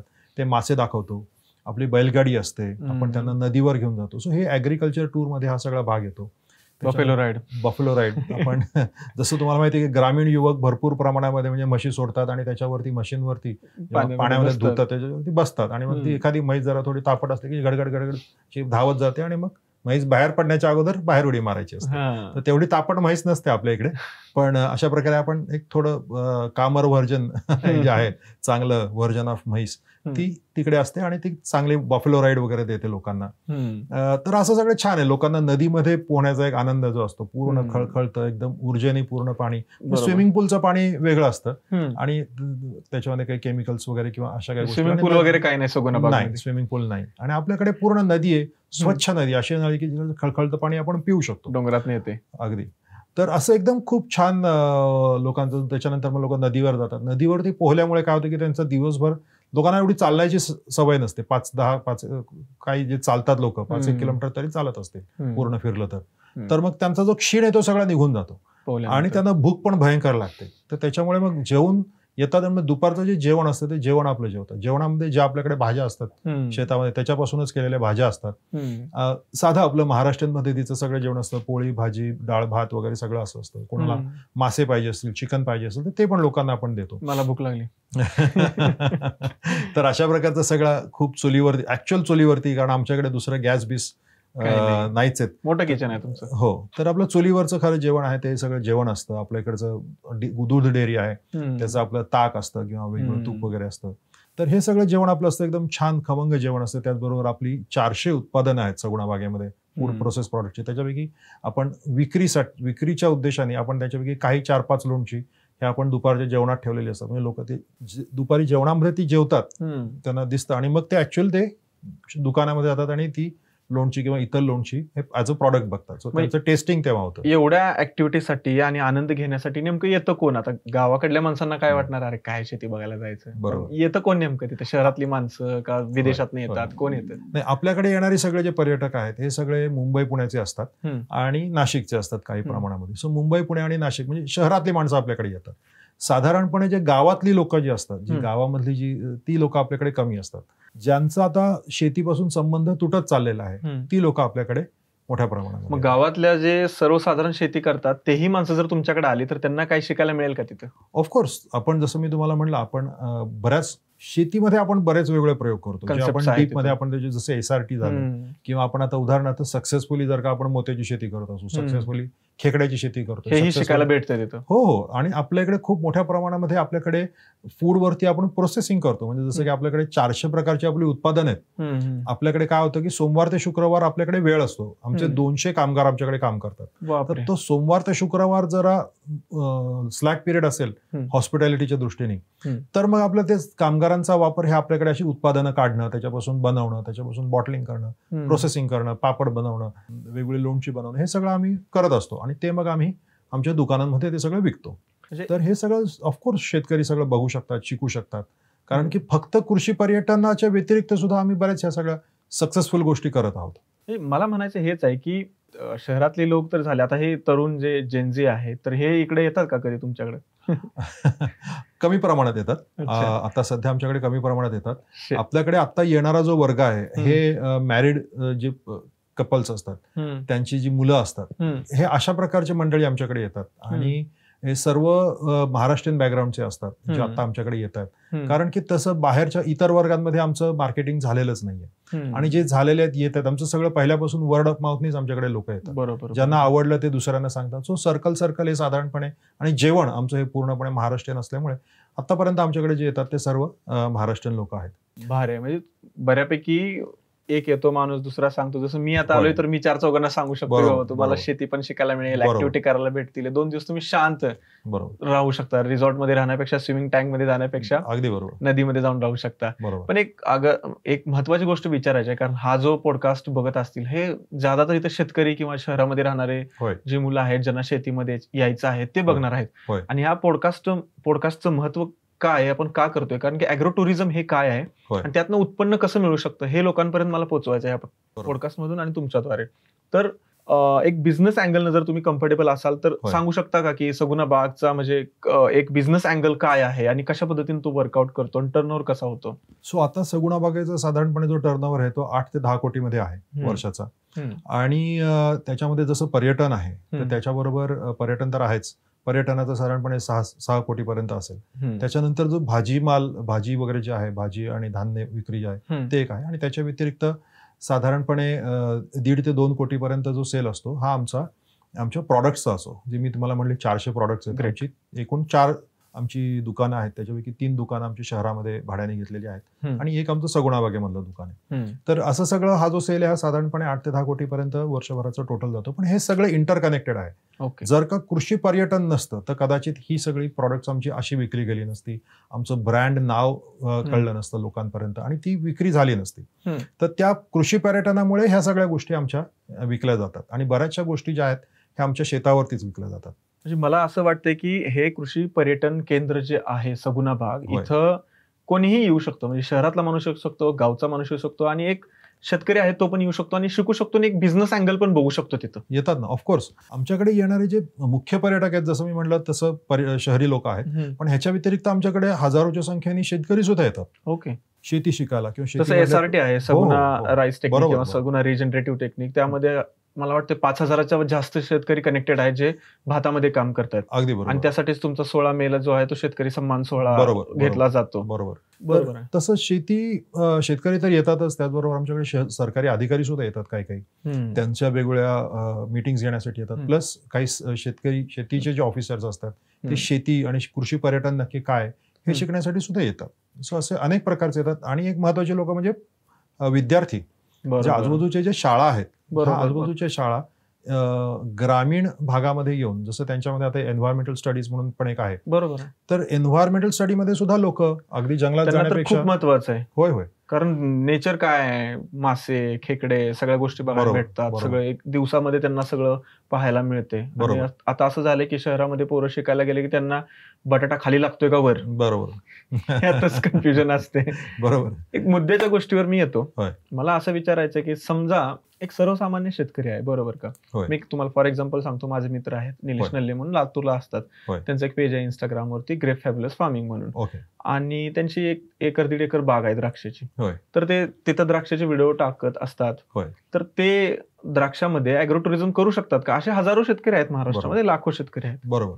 तर करू शकतात का सर? अगदी 100% करू शकतो. जसं मी तुम्हाला पॉडकास्टच्या पहिल्यांदा सांगितलं की स्वतः शेतकरी जर का असेल, तो त्याच्या फळत्या फुलत्या शेतामध्ये जर का निवास न्याहारीची सोय करतोय, तर तो नक्कीच, म्हणजे निवास न्याहारीची सोय करायला काय फार, मी तर म्हणून कृषी पर्यटन चालू करायला ₹0 लागतात, जर का तो खरा शेतकरी असेल आणि त्याच्याकडे फळतं फुलतं शेत असेल तर. लोकांना असं वाटतं की, किंवा शेतकऱ्यांना असं वाटतं की खूप पैसे लागतात. आत्ता सगुणा बागेमध्ये आम्ही ह्या स्टेजला 35 वर्षानंतर ह्या स्टेजला पोहोचलो की आमच्याकडे काही रूम्स वगैरे आहेत. पण सुरुवात आमच्याकडे ₹1 सुद्धा आम्ही घातला नव्हता, आणि अजूनही कोणाला ₹1 सुद्धा घालायची गरज नाही. आणि नेले साहेब सुद्धा जे आहेत, ते सुद्धा डेफिनेटली अशा प्रकारे करू शकतात. कारण की काय फार मोठी 55 एकराची गरज नाहीये. तुम्हाला बोलता यायला पाहिजे, तुमच्याकडे जे ज्ञान आहे ते समोरच्याला शेअर करता यायला पाहिजे. आणि तुम्ही जे इकडे एक सोय करायला पाहिजे. तिकडे जे पर्यटक येतील, मग त्यांच्यासाठी बाथरूम झालं, त्यांच्यासाठी तिकडे बसायची सोय झाली, त्यांना तिकडे खाण्यापिण्याची व्यवस्थित तिकडे सोय असायला पाहिजे, त्यांना सेफ वाटायला पाहिजे. ह्या सगळ्या एन्व्हायरमेंटल गोष्टी जर का आपण करू आज देऊ शकलो आजच्या लोकांना, तर डेफिनेटली आपण ह्या सगळ्या ज्या गोष्टी आहेत तिथे नेलेसाहेब करू शकतात. आणि आज जी लोकांची जी गरज आहे, आज लोक एक्सपिरियन्स साठी द्राक्ष तोडून खायला, बरोबर, त्यांना एक्सपिरियन्स पाहिजे लोकांना. की आज मला जर, आम्ही रायगड जिल्ह्यामध्ये, आमच्याकडे काही द्राक्ष होत नाहीत, मला सुद्धा माझ्या फॅमिलीला घेऊन द्राक्षांची शेती बघायला आवडेल. मी सुद्धा ऍक्च्युअली असे द्राक्ष कधी असे गाडीतून जाताना पाहिली होती, पण आता लगडलेली द्राक्ष जाऊन तोडणं हे फारच चुकीचं होईल. असं जर का नेले साहेबांनी जर का ती अवेलेबल करायला पाहिजे, ओपन करायला पाहिजे. त्या द्राक्षापासून मनुका कशा बनवतात, त्या द्राक्षापासून काय मोरंबा कसा बनवतात, त्या मनुकांपासून त्यांचे ग्रेडिंग कसं होतं, त्याच्यामध्ये एक्सपोर्टिंग कसं होतं, पॅकिंग कसं होतं, त्याच्यापासून समजा वाईन तशी तयार केली जाऊ शकते. ह्या वेगवेगळ्या ज्या गोष्टी जर का आपण दाखवू शकलो लोकांना, तर ऍक्च्युअल त्या प्रॉडक्ट्सपेक्षाही कितीतरी पट जास्त आपल्याला उत्पादन त्या हॉस्पिटॅलिटीमधनं किंवा त्या कृषी पर्यटनातनं मिळू शकतं.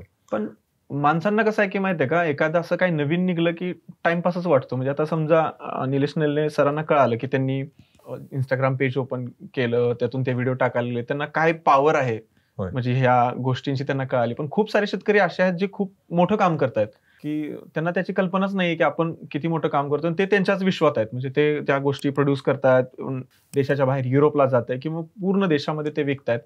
त्यांना का असं फील होत नाही की आपण ते करावं, लोकांपर्यंत पोहोचवावं, किंवा त्याच्यातून एक बिझनेस तयार होऊ शकतो? ॲग्रो टुरिझम हे खूप मोठं होऊ शकतं. इनफॅक्ट आम्ही सुद्धा जे सगुणा बागेमध्ये करतोय, आपल्या प्रेक्षकांनी सुद्धा कधी आपल्याकडे आला, तुम्ही सुद्धा आला, आम्ही काही फार मोठं करत नाही. आम्ही अगदी 0.005% करतोय आज जे काय करतोय ते. आमच्यापेक्षा कितीतरी पट चांगली शेती करणार आहे, कितीतरी पट. आमची जमीन सुपीक नाहीये. सगुणा बाग जी आहे ती एक खडकावर आहे, बघितलं मी. त्याच्यामुळे आम्ही 2 फूट खडलं की आमच्याकडे कातळ लागतो. बरोबर. काय फार सुपीक जमीन नाही. आमच्यापेक्षा कितीतरी लोकांच्या जमिनी सुपीक आहेत. तर आणि पाणी सुद्धा आहे इथे. तर लोक खूपच चांगली शेती करतात, खूप त्यांच्याकडे ज्ञान आहे.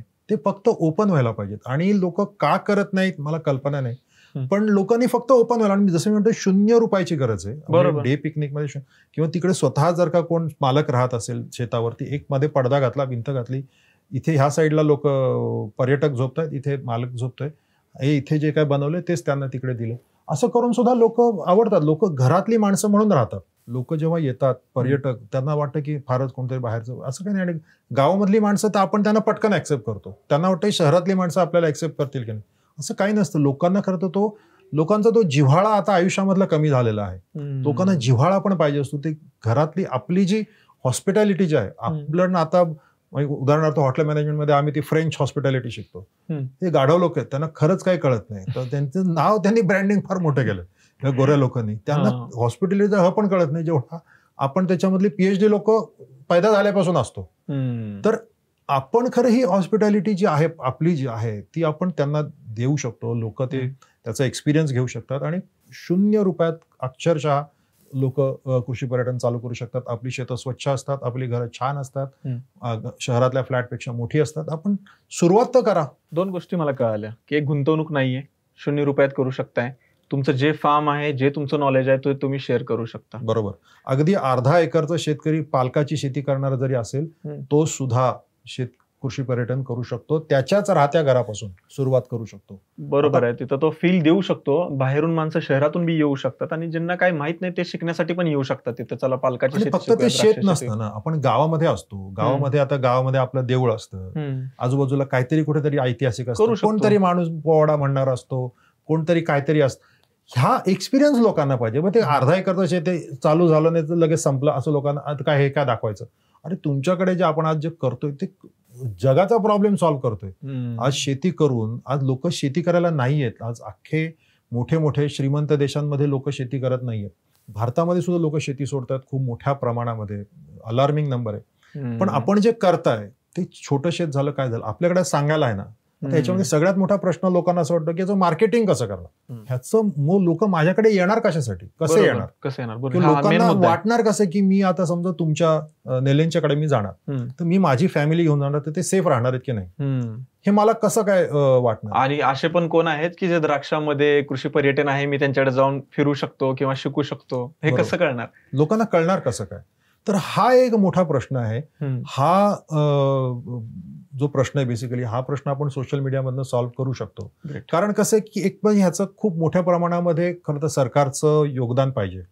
कारण की एखादा कॉन्सेप्ट हा रूढ होण्यासाठी आता रिसॉर्ट म्हणलं आता नेल्लेंचं रिसॉर्ट जर का असतं तर ते समजतं आपल्याला काय तिकडे गेट असणार, तिथे युनिफॉर्म स्टाफ असणार, असं चौकट मी जाणार पाहिजे, चायनीज पंजाबी काय पाहिजे मी खाऊ शकतो, जायचं पोहायचं परत यायचं. तर हे आपल्याला माहिती असतं. हॉटेल म्हणजे चौकोनी ठोकळा बिल्डिंग एकावर एक त्याच्यामध्ये राहायचं परत यायचं. तर कृषी पर्यटन हे खूपच वेग कॉन्सेप्ट आहे, लक्षात घ्या.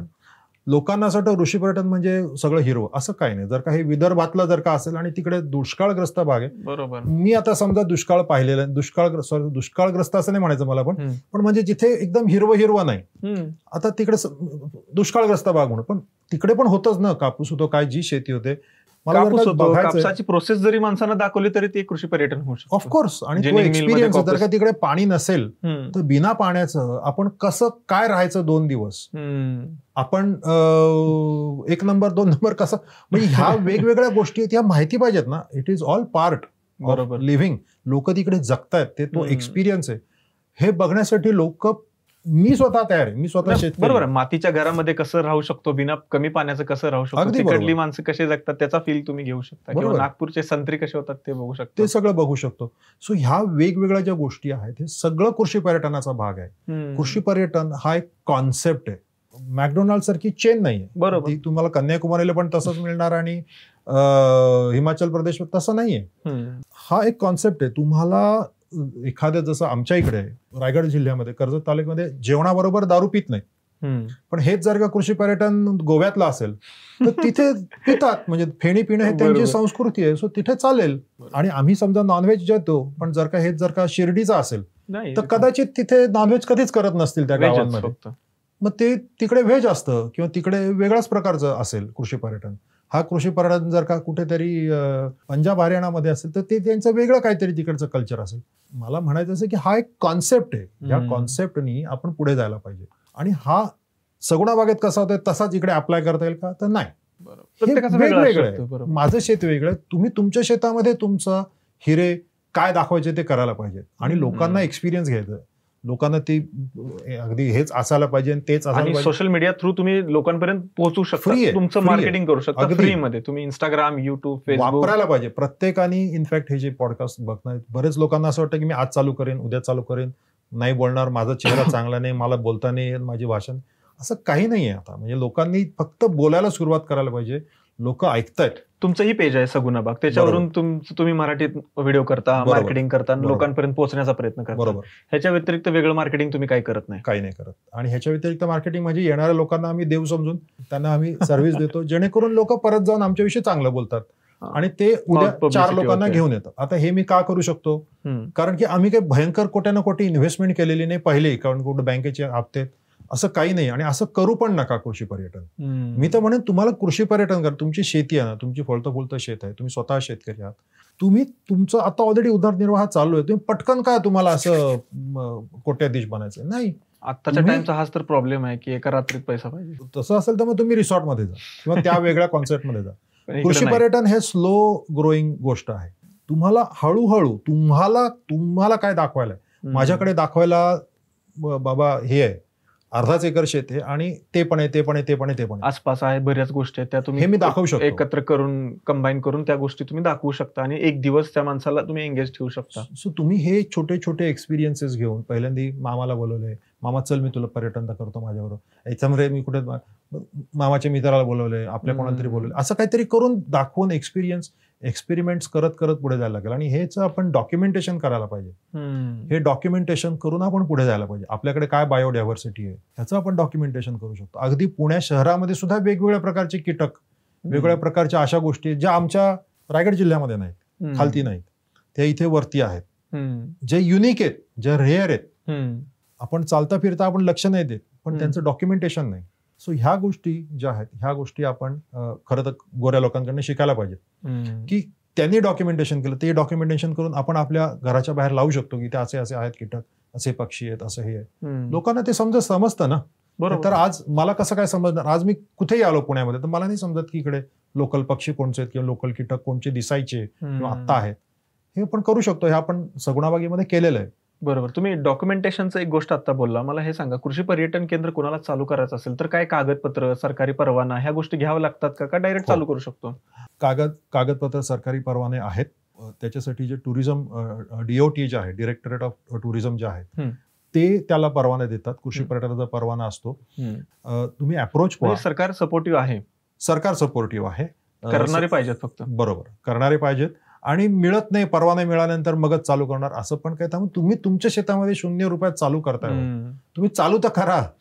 पुन्हा पुढचं बघा ना, पुढचं पुढे बघू. मी कदाचित इलिगल बोलत असेल, पण तुम्ही करा चालू. नाही तर पहिलेच जर का चालू, पहिलाच दिवस आहे आणि मी कसं जाणार माझ्या फॅमिलीला घेऊन, आणि कदाचित त्यांना सेफ वाटेल नाही वाटेल किंवा त्यांचं तिकडे सगळी सोय व्यवस्थित होईल नाही होणार. लोकांना खूप म्हणजे ग्रामीण भागाविषयी जेवढा आकर्षण सुद्धा जेवढं असतं तेवढंच त्यांना ज्याच्याविषयी माहिती नसतं त्याचं भय पण असतं. बरोबर.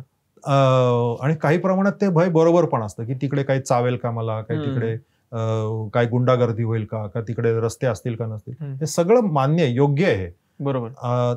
आणि त्या सगळ्या गोष्टीविषयी आपण बोलायला पाहिजे, सांगायला पाहिजे. एकतर आपला एक्सपिरियन्स व्हायला पाहिजे आणि समोरच्याला पण एक्सपिरियन्स देता यायला पाहिजे. खूप सारे मी असे शेतकरी किंवा उद्योजक बघितले ज्यांच्याकडे खूप मोठा पैसा आहे, करोडो रुपये आहेत, किंवा सर्वसामान्य शेतकरी आहे. मी असं बघितलं की हायवे वरून जातो आणि असं काहीतरी पाटी लिहिली असते, फलाफला ॲग्रो टुरिझम, फलाफला ॲग्री टुरिझम असं लिहिलं असतं. पण काही वर्षांनी मी त्याच पाट्या बघितल्या की त्याच्यावर जंग लागला आणि ते बंद पडले. तर असं का होते, बंद का पडतात ॲग्री टुरिझम? लोकांमध्ये जे शेतकरी आहेत त्यांच्यामध्ये गैरसमज आहेत. एक तर ते चुकीच्या गायडन्समध्ये सुद्धा जातात बरेच वेळेला. जसं मी म्हणलं, कृषी पर्यटन शिकवणारी कोणती संस्था गव्हर्नमेंटनी चालू करावी, जे आम्ही त्याला जागा द्यायला सुद्धा तयार आहोत किंवा शिकवायला पण तयार आहोत, जरी आम्ही थांबलेलो आहोत. पण असं काही गव्हर्नमेंटने चालू नाही केलं तर आम्ही ते चालू करू कधीतरी. आणि बरेचशी काही लोक अशी आहेत ज्यांनी कृषी पर्यटनाची ऍडव्हर्टाइजमेंट सर्टिफिकेट वाटण्यासाठी केली आणि पैसे कमवण्यासाठी केली. त्याच्यामधनं ऍक्च्युअल शिक्षण काही दिलेलं नाही. कृषी पर्यटनामध्ये तुम्ही जर का कधी कधी बरेच वेळाला आपण जे बघतो 4-5 सिमेंटच्या खरं बांधलेली असतात, स्विमिंग पूल असतो, तिकडे ते रेन डान्स ठेवलेला असतं, मोठ्याने आवाज असतो, काचांचा ढीग एका ठिकाणी पडलेला असतो, एका ठिकाणी पेपरचा ढीग पडलेला असतो. अशी आपली शेतं नसतात. ह्याच्याने काय 4-5 चिकूची आणि आंब्याची झाडं लावलेली असतात किंवा पलीकडे काहीतरी उसाचा मळा असतो. ह्याला कृषी पर्यटन नाही म्हणत. फक्त हुरडा पार्टी ठेवली, ह्याला कृषी पर्यटन नाही म्हणू शकत. तर काही मध्यंतरी काही असे राजस्थानी रेस्टॉरंट्स आपल्या महाराष्ट्रात येऊन गेले की ज्याच्यामध्ये लोकांना वाटतं की ते कृषी पर्यटन आहे. हे कृषी पर्यटन नाहीये. ते असं राजस्थानचं फील 2-4 उंट ठेवले, असं ठेवले वगैरे. मी नावं नाही घेत. कृषी पर्यटन हे नाही. कृषी पर्यटन जिथे तुम्हाला शेतामध्ये जात आहे तिथे तुम्हाला तुमचं एक आनंददायी शिक्षण होत आहे तिकडे, आणि ते आनंददायी शिक्षण असायला पाहिजे. तुम्हाला तिकडे शेतीचं आनंददायी शिक्षण तिकडे मिळतंय. 4 गोष्टी शिकायला मिळायला पाहिजे. ना की पार्टी, ना की दारू पार्टी, किंवा ना की तुम्ही काही वेगळा एन्जॉय, स्विमिंग पूल, अशा गोष्टी नसाव्यात तिथं.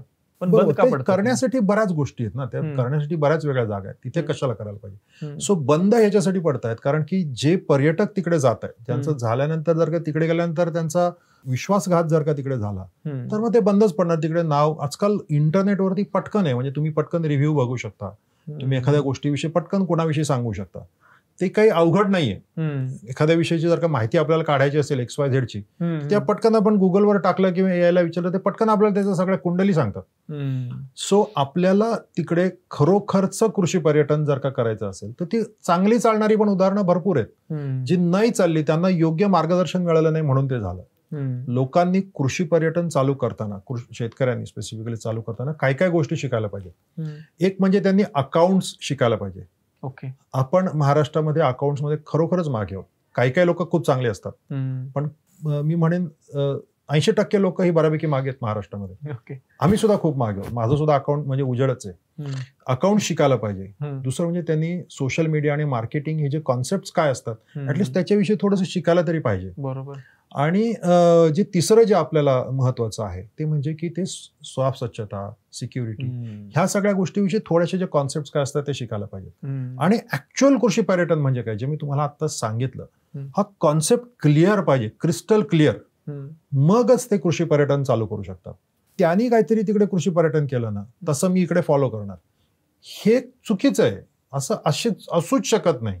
कृषी पर्यटन, आपण चेन नाही आहोत मॅकडोनल्ड्सची, आपण हे एक वेगळा कॉन्सेप्ट आहे जो माझा कॉन्सेप्ट शकतो. ऑफकोर्स मी मक्याचं शेत लावतो 5 एकरमध्ये, तर मी त्याच्यामध्ये काय करणार आता, तुम्ही काय दाखवणार मक्यामध्ये वेगळं. तर तुम्हाला कृषी पर्यटन करायचं आहे ना, मग दाखवा ना काहीतरी त्याच्यामध्ये. त्याची काहीतरी प्रोसेसिंग करा, पॉपकॉर्न करा, मक्यापासून काहीतरी साखर बनवा, मक्यापासून आटा बनवा, मक्याची काय रोटी बनवून दाखवा, मक्याचं काहीतरी भाजी करा. बरोबर आहे, काहीतरी करा ना, प्रॉडक्ट्स त्याच्यामधून बनवा, त्याच्यामध्ये काहीतरी मक्याचा एखादा फेस्टिवल ठेवा, काहीतरी वेगळं करायला पाहिजे जेणेकरून लोकांना त्याच्यामध्ये तुम्हाला मक्याच्या एवढ्या जाती लावलेल्या आहेत की ते तुम्हाला इकडे बघायला मिळतील.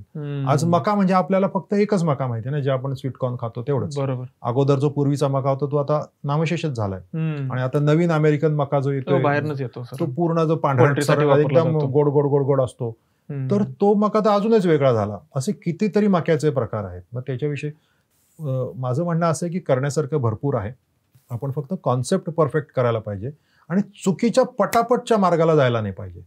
हा जो मार्ग आहे कृषी पर्यटन, हा जो मार्ग आहे हा पटापट तुम्हाला करण्याचा मार्ग नाहीये.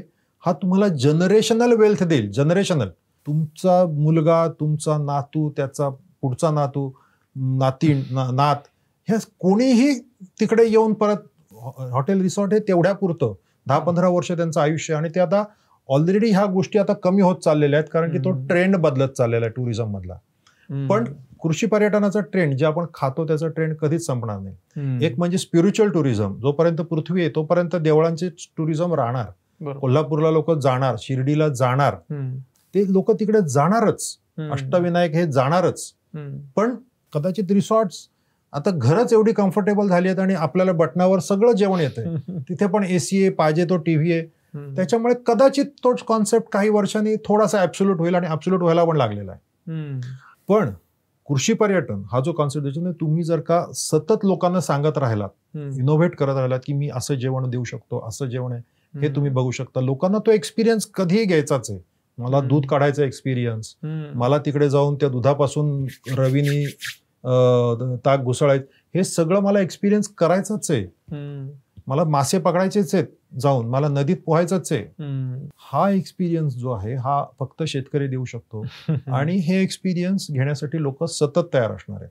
बरोबर आहे, तुमचा हा पॉइंट व्हॅलिड आहे, मी पण मान्य करतो. कारण की आम्हाला सुद्धा खूप आवडलं जेव्हा आम्ही सगुना बागेमध्ये म्हणजे एका दिवसामध्ये एवढ्या गोष्टी केल्या. म्हणजे बफेलो राईड असेल किंवा हॉर्स रायडिंग असेल किंवा तुम्ही अजून एक्स्ट्रा ऍक्टिव्हिटी पण तिथे ठेवलेल्या आहेत, फिशिंग करणं असेल.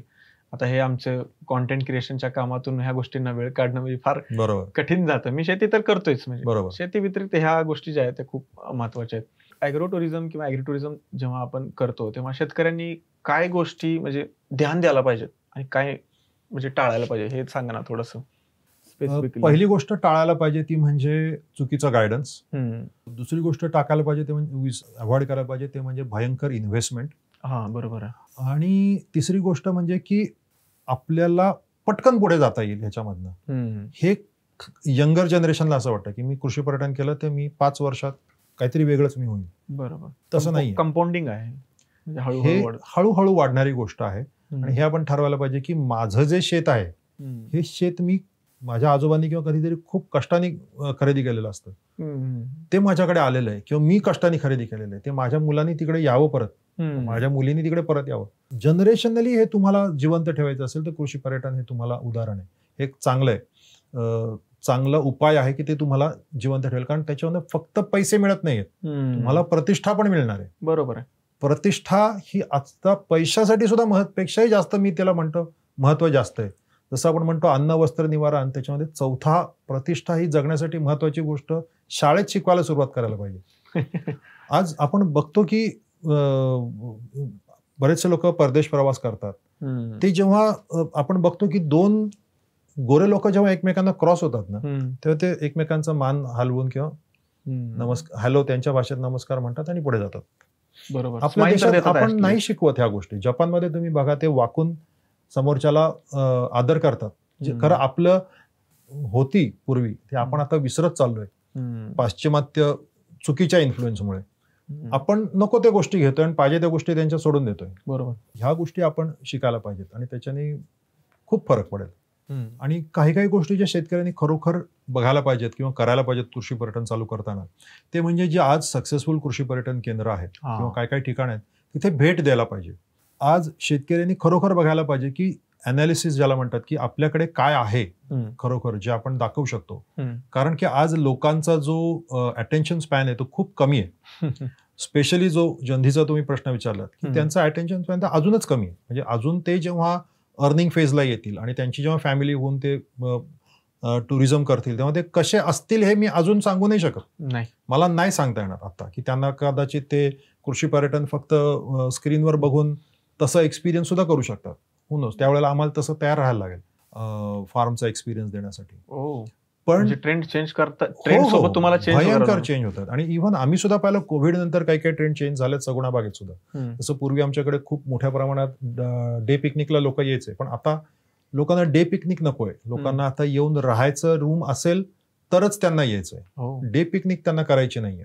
सो असे वेगवेगळे ट्रेंड्स चेंज होत असतात. सो आपल्याला, मी शेतकऱ्यांना सांगेन की ह्या वेगवेगळ्या गोष्टी, त्याच्यावर व्यतिरिक्त त्यांनी अकाउंटचं शिक्षण घ्यायला पाहिजे. त्यांनी जो फ्री, आज खूप प्रत्येकाने खरं जो बघायला पाहिजे, मी वेगळं काय काम करत असेल तर त्याच्याविषयी त्यांनी मी शेती कशी करतोय हे डॉक्युमेंट करायला काय प्रॉब्लेम आहे. जो मोबाईल आहे त्याच्यापासून करा, फ्रीमध्ये अकाउंट मिळते, डाटा ऑलमोस्ट फ्री आहे भारतामध्ये, त्याच्यामध्ये तुम्ही वापर करून त्याचा वापर करायला पाहिजे. इतर आज एक माणूस बघतोय, नॉर्मल शेतीमध्ये पण होत नाही आता डॉक्युमेंटेशन. बरोबर. आज एक माणूस बघत असेल, अजून 10-1 वर्षांनी 2 माणसं बघतायत, चालेल ना, पण तुम्ही ते डॉक्युमेंट तर करून ठेवलं. आणि अजून 5 वर्षांनी जर का त्याचं काही मोठं झालं तर काय प्रॉब्लेम नाही. सो ते इमिडिएट चालू करायला पाहिजे चॅनल, आणि इमिडिएट त्यांनी सुरुवात करणं गरजेचं आहे. काय शेतकऱ्यांच्या डोक्यात हे पण असते ना, की माझ्याकडे हे ट्रिक काय मी नाही सांगणार दुसऱ्याला, तो करेल आणि तो माझ्या पुढे जाईल. आपण आता बघतो ना, कितीतरी अगदी वीट बनवणारे जे लोक असतात, वीट बनवणारे कामगार, ते सुद्धा त्या वीट बनवण्याच्या याच्यावरनं आज लाखो रुपये बघतात आणि त्यांना करोडो व्ह्यू मिळत आहेत. तर माणसांना बघायला उलट पाहिजे वेगवेगळ्या प्रकारचं. आणि ते ट्रिक काय असायची गरज नाही, तुम्हाला काय सुंदर चेहरा असायची गरज नाही किंवा परफेक्ट भाषा असायची गरज नाही. तुम्ही ज्या भाषेमध्ये, ज्या तुमचे कपडे आणि ज्याच्यामध्ये तुम्ही सुरुवात करणं अपेक्षित आहे. आणि आपल्याला जर का त्याच्यापासून पुढे व्यवसाय करायचा आहे तर तो 4 लोकांना माहिती व्हायलाच पाहिजे ना. नाही तर कधीपर्यंत आपण ते बनवणार आणि व्यापारी येऊन आपलं धान्य, आपलं 10 रुपयाचं धान्य 8 रुपयामधनं आपल्याकडून विकत घेण्यासाठी आपण कधीपर्यंत थांबणार. सगळ्यात मोठा भारतामध्ये आता हाच प्रॉब्लेम आहे की शेती करायला कोणी जरी आला तर तो म्हणतोय की मार्केट नाहीये. बरोबर, क्लायमेट तर आपल्या हातात नाहीये, क्लायमेट कधीही पाऊस पडू शकतो, काही होते आता तुम्ही बघताय. पण ह्यामध्ये कृषी पर्यटनामध्ये मला असं कळतंय की मार्केट होते. नॉट ओनली मार्केट, एक तर आपण कन्झ्युम पण करतोय. जे आज मी बनवतोय, आज समजा मी पालक माझ्याकडे आहे, तुम्ही एक तर मार्केटला पाठवू शकतो किंवा त्या पालकाची भाजी करून पर्यटकाला खायला घालू शकतो. मी पर्यटकाला खायला घातली, एनिवे त्याचं पैशांमध्ये रूपांतर झालेलंच आहे ऑलरेडी. आणि हाच पर्यटक जाताना घेऊन जातोय ना माझ्याकडनं 2 जोड्या. बरोबर. आणि जर का मी त्याला म्हणलं, अहो साहेब तुम्ही आता चाललाय पुण्याला चाललाय का, तर बघा तुमच्या कोण असतील ओळखीमध्ये, माझ्याकडे ना 50 हे आहेत, जुड्या आहेत, ते मला विकायच्या कशा माहिती नाही. काय झालेलं असतं की तोपर्यंत एक वेगळं नातं तयार झालेलं असतं पर्यटकाबरोबर. तिथे राहून तो पर्यटकाला असं वाटतं हा माझा भाऊ आहे, आणि आपल्याला वाटतं हा माझा भाऊ आहे. तो सांगतोय पुढे, तो प्रयत्न करणार त्याची ते 50 गोणी 50 ती कशा विकल्या जातील त्याच्यासाठी. आणि प्लस अरे मी शेतावरती आलोय रे, तो उलट आनंदाने मदत कर, मी शेतावर आलोय तुमच्यासाठी आणू का 5-5 जोड्या. काय त्या जोडीची किंमत 15, 20, 50 रुपये अशा संपून जातील. फक्त ते कनेक्शन पाहिजे. बरं ते नाही तर तो पर्यटक हे पण सांगू बाय तू अशा जोड्या विकण्यापेक्षा पालकाचे पापड कर, पालकाचं पीठ कर. तुला मी बँकेत काम करतोय, तुला ड्रायर आणून देतो, ड्रायरचे पैसे देतो, तू ड्रायर कर, त्याची पावडर कर आणि ती विक. असं कसे किती वेळ विकणार तू? बरोबर. असा पालकाची फ्रेश जोडी किती वेळ विकणार आणि कोण किती घेणार? बरोबर. मी आलोय आज, बरं तर तुझ्याकडे पुढची 15 दिवस माणसं नाहीत, मग तू या पालकांच्या जोड्यांचं काय करणार? परत ते मधल्या माणसाला देणार? कशासाठी देणार? त्याच्यापेक्षा त्याची पावडर कर ना. बरोबर. आणि माझ्या मित्राचं हॉटेल आहे त्याला पाठव, ती 50 रुपयाने 500 रुपये किलोनी पाठव. सो हा जो एक लोकांचा एक न्यूनगंड ज्याला म्हणता येईल, मी नाही करू शकत, मी का त्याच्याशी बोलावं, मी का हे करावं, 100% हे लोकांचं वेगळंच लेवलला पोचलेलं असतं. कुठेतरी ते कुठेतरी आपलं कमी व्हायला पाहिजे. बरोबर बरोबर, बोलायला पाहिजे. आता सोशल मीडियावर मी लहान असताना मला आठवतंय, मी जेव्हा आम्ही ट्रेनमधनं वगैरे प्रवास करायचो इकडनं दिल्लीला जाताना वगैरे काय, आणि मग माझे आजोबा किंवा माझे बाबा डायरेक्ट लोकांशी बोलायला सुरुवात करायची की आमचं शेत आहे, आमच्या इकडे या, हा आमचा नंबर आहे वगैरे, या नाही का, म्हणजे मार्केटिंग डायरेक्ट. म्हणजे या पर्यटक येतच नव्हते, कमी येत होते ना. जशी सुरुवात केली सांगायचे ते, मला एवढी लाज वाटायची कुठे लपू ना कुठे नाही असं व्हायला लागायचं, कुठे असं कुठे लपू. लहान होतो मी ऑफकोर्स. त्याच्यानंतर मग मला कळलं की ते किती महत्वाचं होतं. लोकांशी बोलायला पाहिजेच. काय जाते तुमचं काय पैसे जात नाही, आपल्या समोर जातोय आणि आपल्याला कोण दिसलं बाबा ये ना घे, जसं मी काही प्रॉब्लेम नाहीये. म्हणजे लोकांना ना मत मागायला लाज नाही वाटत, किंवा मी ह्याला मत देते तू पण त्याला, ते बोलायला लाज नाही वाटत. आणि तुम्ही ज्या ऍक्च्युअल गोष्टी आहेत त्या गोष्टी करायला लोकांना लाज वाटायला लागेल. नाही म्हणजे नको त्या गोष्टी लोक करतायत. हे सिनेमाला चाललोय ते सिनेमा, अरे तू वायफळ गोष्टी बोलायला लोकांना वेळ आहे. पण जे खरोखर बघ मी हे व्यवसाय करतोय, आणि आपल्या मराठी लोकांनी खरोखर व्यवसाय करायला शिकायला पाहिजे, खरोखर शिकायला पाहिजे. आपण खरंच व्यावसायिक दृष्टिकोन आपला कमी असतो. आपली शाळा पण आपल्या तशाच असतात. शाळा कॉलेज आपल्याला एक कामगार म्हणून बाहेर काढत असतो. त्याच्यामुळे आपण एक व्यावसायिक बनू शकतो किंवा मी स्वतःचा व्यवसाय टाकू शकतो हे लोकांना वाटत नाही. आज मी खरोखरच सत्य आहे की मी वडापावची गाडी टाकली ना तर मी कदाचित जास्त मला पैसे मिळतील कामापेक्षा. पण लोकांना वाटतं की मी माझ्याच गावात, माझ्यासोबत असणारी खूप असे माणसं माझ्यासोबत येऊन गेले की त्यांना पण तेच की मी कसं करू आता हे काम, बरं हे काम नाही मला करायचं तर मी हे कसं वडापावचं खोलू किंवा नाश्ता सेंटर कसं खोलू. त्यांना तेवढं खोललं तरी रस्त्याला चांगल्या स्पॉटला तरी तो 1000-2000 रुपये इझिली कमवू शकतो. अगदी बरोबर. जॉब करायची, दुसऱ्याच्या हाताखाली चाकरी करायचं पण काही काम नाही, व्यवसाय करू शकतो. करायचं म्हणलं तर त्याला ते करायचंच नाही. एक महत्वाचा प्रश्न हा पण विचारायचा की जे लोक शहरामध्ये राहतात, म्हणजे जे ऍक्च्युअल असणारे गावाकडचेच आहेत पण ते शहरामध्ये राहतायत किंवा एखाद्या बँकमध्ये जॉब करतायत किंवा IT मध्ये जॉब करतायत, कोडिंग करतायत, खूप सारे काम करतायत, पण त्यांना गावाकडे जाऊन त्यांची जमीन आहे 5-10 एकर, मग त्यांना काही स्कोप आहे का ऍग्रो टुरिझम मध्ये? ते जाऊन करू शकतात का? ते तेवढी रिस्क घेऊ शकतात का? पहिली जी खरोखर आपली जी गरज आहे कृषी पर्यटन चालू करायची, ती पहिली गरज आहे शेतकऱ्यांनी. कोणी की ज्याचा मुलगा उद्या शेत सोडून कुठेतरी शहरामध्ये जाऊन काम करणार आहे किंवा मुलगी काम करणार आहे, आणि शेतकरी सुद्धा त्याचं कदाचित त्याला पुरेसे पैसे न मिळणाऱ्यामुळे तो त्याचं शेत कुठल्या तरी दुसऱ्या कोणाला तरी विकतो. त्या शेतकऱ्यांनी पहिले थांबावं. आपल्या देशाची फूड सिक्युरिटी कायम राहण्यासाठी आपल्याला पुढची अनंत वर्ष जेवण ते मिळायला पाहिजे ना. बरोबर. शेतकरी टिकायला पाहिजे. उद्या रोबोट्स येतील अजून काही वर्षांनी ते, आणि कॉर्पोरेट होऊन जाईल, हे होईल, पण त्यावेळेला ते सर्वसामान्यांना परवडणारं नसेल फूड. आज स्मॉल लँड होल्डर जो शेतकरी तोच खरा आपल्या भारतीय सारख्या जनतेला फूड देऊ शकतो. तर खरं तर ह्या शेतकऱ्याला प्रोटेक्ट करण्यासाठी त्या शेतकऱ्यांनी ते करायला पाहिजे. त्याच्यामधल्या सारखं सुद्धा कोणी की जो स्वतः त्या शेतावर राहतोय आणि त्याची फळती फुलती शेतमध्ये कष्ट करतोय, त्याला हे पहिला कॉन्सेप्ट जमायला पाहिजे. आता तुम्हीचा जो प्रश्न आहे की जे लोक शहरामध्ये आहेत पण त्यांना त्यांची गावातल्या जमिनीला सक्सेसफुल ठेवायचंय किंवा त्यांना त्यांच्या जमिनीला प्रॉफिटेबल ठेवायचं, पण ते ऍग्रो टुरिझम मध्ये येऊ शकतात का? ते डेफिनेटली कृषी पर्यटनामध्ये येऊ शकतात. 100% ते कृषी पर्यटनामध्ये येऊ शकतात. त्यांचा जो एक तो डिसिजन घेण्याची जी वेळ असते की मी खरोखर शहर सोडून देऊ शकतो का आणि मग गावात जाऊन राहू शकतो का, तर एवढा सोपा कॉन्सेप्ट, एवढं सोपं नाहीये ते डिसिजन. तेच एक्झॅक्टली मला, कारण की तिची डिसिजन जी आहे ती फक्त तुमच्यावर अवलंबून नाहीये. आता मुलगी असेल तर तिचा नवरा काय करणार आहे, त्याच्यानंतर मुलगा असेल तर त्याची बायको तिथे राहायला तयार आहे का गावामध्ये, बरं गावात राहिलं तर तिकडे हॉस्पिटल्स आहेत का, त्यांची जी पुढची जनरेशन होणार आहे, एकत्र राहिले, बरं त्यांची मुलं झाली, मुलांनंतर मग ते त्यांना त्या शाळेमध्ये घालायला तयार आहेत का जिल्हा परिषदेच्या, का नाही मग मुलांच्या शिक्षणासाठी परत आपण जाऊ, का नाही तुम्ही मग काम करा, इथे एवढे काही पैसे मिळत नाही, 5 दिवस आपण तिकडे काम करू, 2 दिवस इकडे येऊन पार्ट टाइम शेती हे काय पार्ट टाइम करायचं गोष्ट अजिबात नाही. ते फुल टाइम तुम्हाला करायला पाहिजे. तुम्हाला तिकडे जाऊन ते जे हार्ड डिसिजन आहे ते तुम्हाला घेणं गरजेचं आहे. आणि त्याच्यामध्ये खूप फरक आहे ना. म्हणजे आता तुम्ही शहरामध्ये राहता, तुमचं एक्सपेन्सेस पण तेवढे असतात, तुम्हाला येताना जाताना 10 ठिकाणं लागतात, असं वाटतं की तिकडे उतरून खावं प्यावं, पण तुम्हाला गावात असं काही दिसतच नाही, त्याच्यामुळे तुमचा तो वायफळ खर्च होत नाही. राहणं ऑलमोस्ट फ्री आहे, कारण की तुम्ही तुमच्या घरच्या शेतावर राहताय. सो बऱ्याच गोष्टी असतात आणि तुम्हाला एक हेल्दी लाईफ तिकडे मिळू शकते गावामध्ये.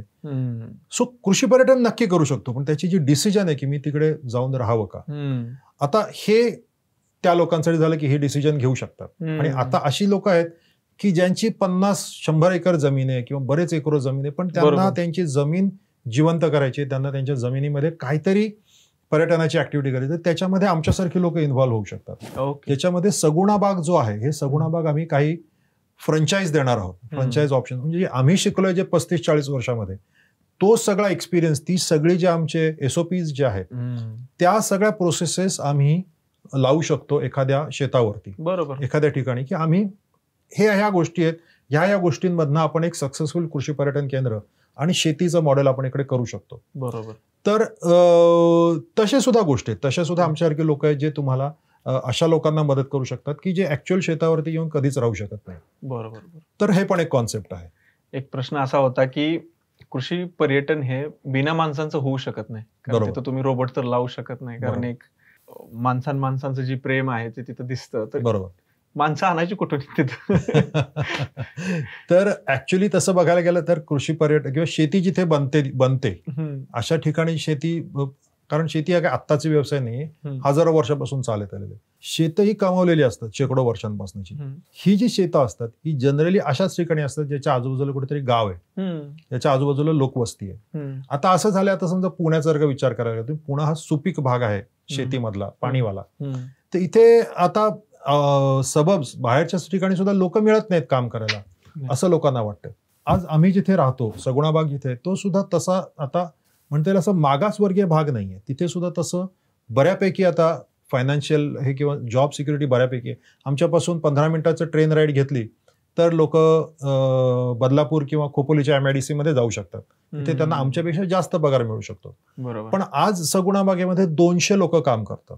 ही जी 200 लोक काम करतात ही संपूर्ण स्थानिक आहेत, आमच्या 5 किलोमीटर त्रिज्येमधली लोक आहेत. बापरे.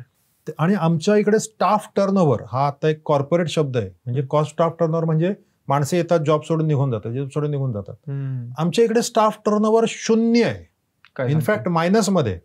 जोपर्यंत एखाद्या पेनल्टीसाठी कोणाला काढू शकत नाही तोपर्यंत लोक आमच्या इकडचा जॉब सोडून जात नाही. म्हणजे किती वर्षापासून आहे तुमच्याकडे माणसं? मी माझे वडील लहान असतानापासूनची सुद्धा लोक, म्हणजे आता माझे वडिलांचं वय साधारणपणे 71 आहे, तेवढं म्हणजे आता 65 वर्षाच्या मावशा पण आमच्या इकडे कामाला आहे. बापरे. मी लहान असतानापासून जे माझ्या बरोबर ती लोक पण आमच्या बरोबर आताही आहेत. आणि सो असे कंटिन्युअस प्रोसेस आहे आमच्या इकडे.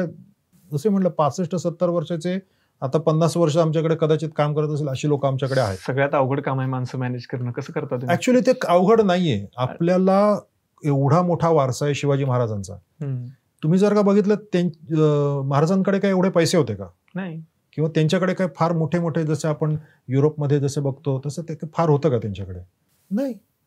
आज पण त्यांचं एवढं नाव आहे, आजही लोक त्यांच्यासाठी मारायला तयार आहेत. त्यावेळेला लोक त्यांच्यासाठी काय करायला तयार असतील?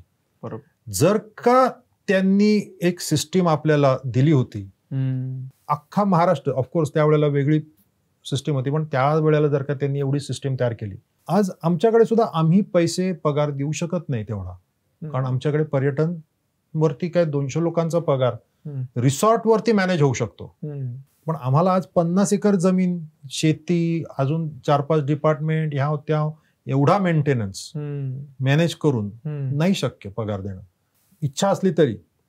पण आज जी आपल्याला खरं बघायला सांगितलेली जी एक मुकादम सिस्टीम जी होती, जे मुकादम सिस्टीम मध्ये त्यांच्यामधलाच एक कोणतरी माणूस, आपल्या गावांमधलाच एक माणूस जो एक मोठा केलेला असतो, तू मुकादम न बोलता दम दिला गेला पाहिजे.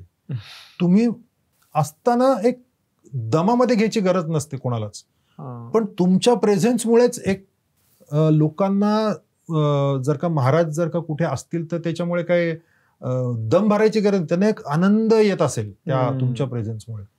आज ही सिस्टीम जी आपल्याला गोऱ्यांनी लागली आणि ते आपण तशी आपल्या शिकवत गेलो आपल्या लोकांना आणि कॉर्पोरेट स्ट्रक्चर्स करत गेलो आणि मध्ये HR आणि ह्या त्या 4-5 गोष्टी. अरे मालक आणि कामगार यांच्यामध्ये मुळी असायची गरज नाहीये खरं तर. आता 1000 एम्प्लॉई असताना मी कसं जाणार? अरे तुम्ही थांबा, जा ना, काय प्रश्न आहेत, काही अवघड नाहीये तसं बघायला गेलं तर.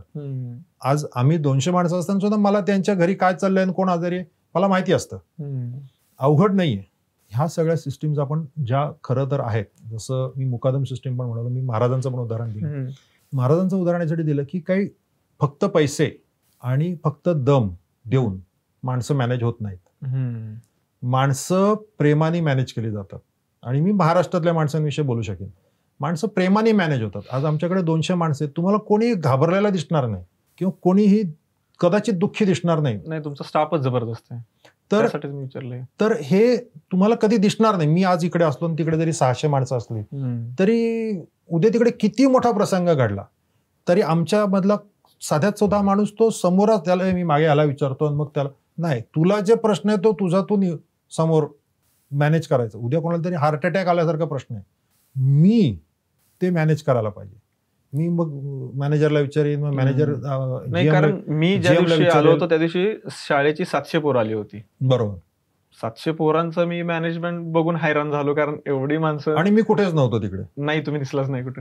तर हे जे शक्य होतं ना, हे सगळं प्रेमाने शक्य होतं. हे आपल्या मुकादम सृष्टीने शक्य होतं. हे आपल्याला ऑलरेडी आपल्या इतिहासामध्ये असणारे जे थोर पुरुष होऊन गेले हे आपल्याला शिकवून गेलेले आहेत. फक्त आपण आता नव्या सिस्टीमकडे पाश्चिमात्य शिक्षण सिस्टीम आणून भारतामध्ये अप्लाय करायला गेलो तर ते चुकीचं आहे. पाश्चिमात्य लोकांनी आपल्याला नोकर राहण्यासाठी म्हणूनच ह्या सगळ्या सिस्टीम्स बनवलेल्या आहेत. आपण स्वतः कोणची तरी डिसिजन घेऊ शकू ह्याच्यासाठी आपल्याला बनवलेल्या नाहीयेत. हे आपल्याला ऍक्सेप्ट करायला पाहिजे. ज्याला आपण खूप कॉलर टाईट करून कॉर्पोरेट सिस्टीम जी म्हणतो, ही कॉर्पोरेट सिस्टीम आपल्याला कोणी शिकवली आहे का? आपल्या पूर्वजांनी कोणी शिकवलेली आहे का? नाही. ही कॉर्पोरेट सिस्टीम दुसऱ्या देशांमधून आल्यात. मला त्याच्याविषयी काही वाईट नाही, मी त्या सिस्टीमला मी वाईट बोलत नाही, काही नाही. माझं फक्त म्हणणं असं आहे की आपण भारतात आपल्या लोकांना आपल्या पद्धतीने मॅनेज करायला पाहिजे. आज जी इफिशियन्सी तुम्हाला सगुणाबागेमध्ये दिसेल ती इफिशियन्सी कदाचित मी आज अनेक ठिकाणी काम केलं. मी स्वित्झर्लंडमध्ये काम केलं, मी जर्मनीमध्ये काम केलं, मी भारतातल्या 4-5 ऑर्गनायझेशनमध्ये काम केलं आणि ह्या देशांमध्ये सुद्धा 4-5 वेगवेगळ्या ऑर्गनायझेशन्समध्ये काम केलं. अनेक वेगवेगळ्या ठिकाणी हॉटेल मॅनेजमेंट केल्यामुळे मी काम केलं आणि तो देश किंवा ती जागा किंवा ते राज्य मी बघू शकलो. आणि ती लोक मी अनेक महाराष्ट्रातल्या भारतातल्या अनेक मी अगदी नॉर्थ ईस्ट मधल्या लोकांबरोबर काम केलंय, नॉर्थ इंडियन लोकांबरोबर केलंय, केरळच्या लोकांबरोबर काम केलंय, अनेक लोकांबरोबर काम केलंय, पंजाबी लोकांबरोबर काम केलंय. मला प्रत्येकांचं माहिती आहे, प्रत्येक ठिकाणचं मी फाइंड आउट करत होतो. आणि ह्या सगळ्यांच्या शेवटी मला असं वाटतं की आज आमची जी टीम आहे ही खूप सक्सेसफुल आहे. आमची जी इफिशियन्सी आहे ही 80%च्या पुढे आहे. आज कोणीच काम चुकारपणा करणारे पण असतील, 5% लोक असतील, पण त्यांचं प्रमाण जास्त नाही किंवा तो जो रोग आहे हा बाकीच्या लोकांना लागत नाही. एक्झॅक्टली. टाळणे असेल, काम चुकारपणा असेल, नाही तर त्याच्यामुळे कंपनी मग पुढे जात नाही किंवा सगुणाबाग पुढे जाऊ शकत नाही. तर ह्या सगळ्या गोष्टी आपल्याकडे नाही होत.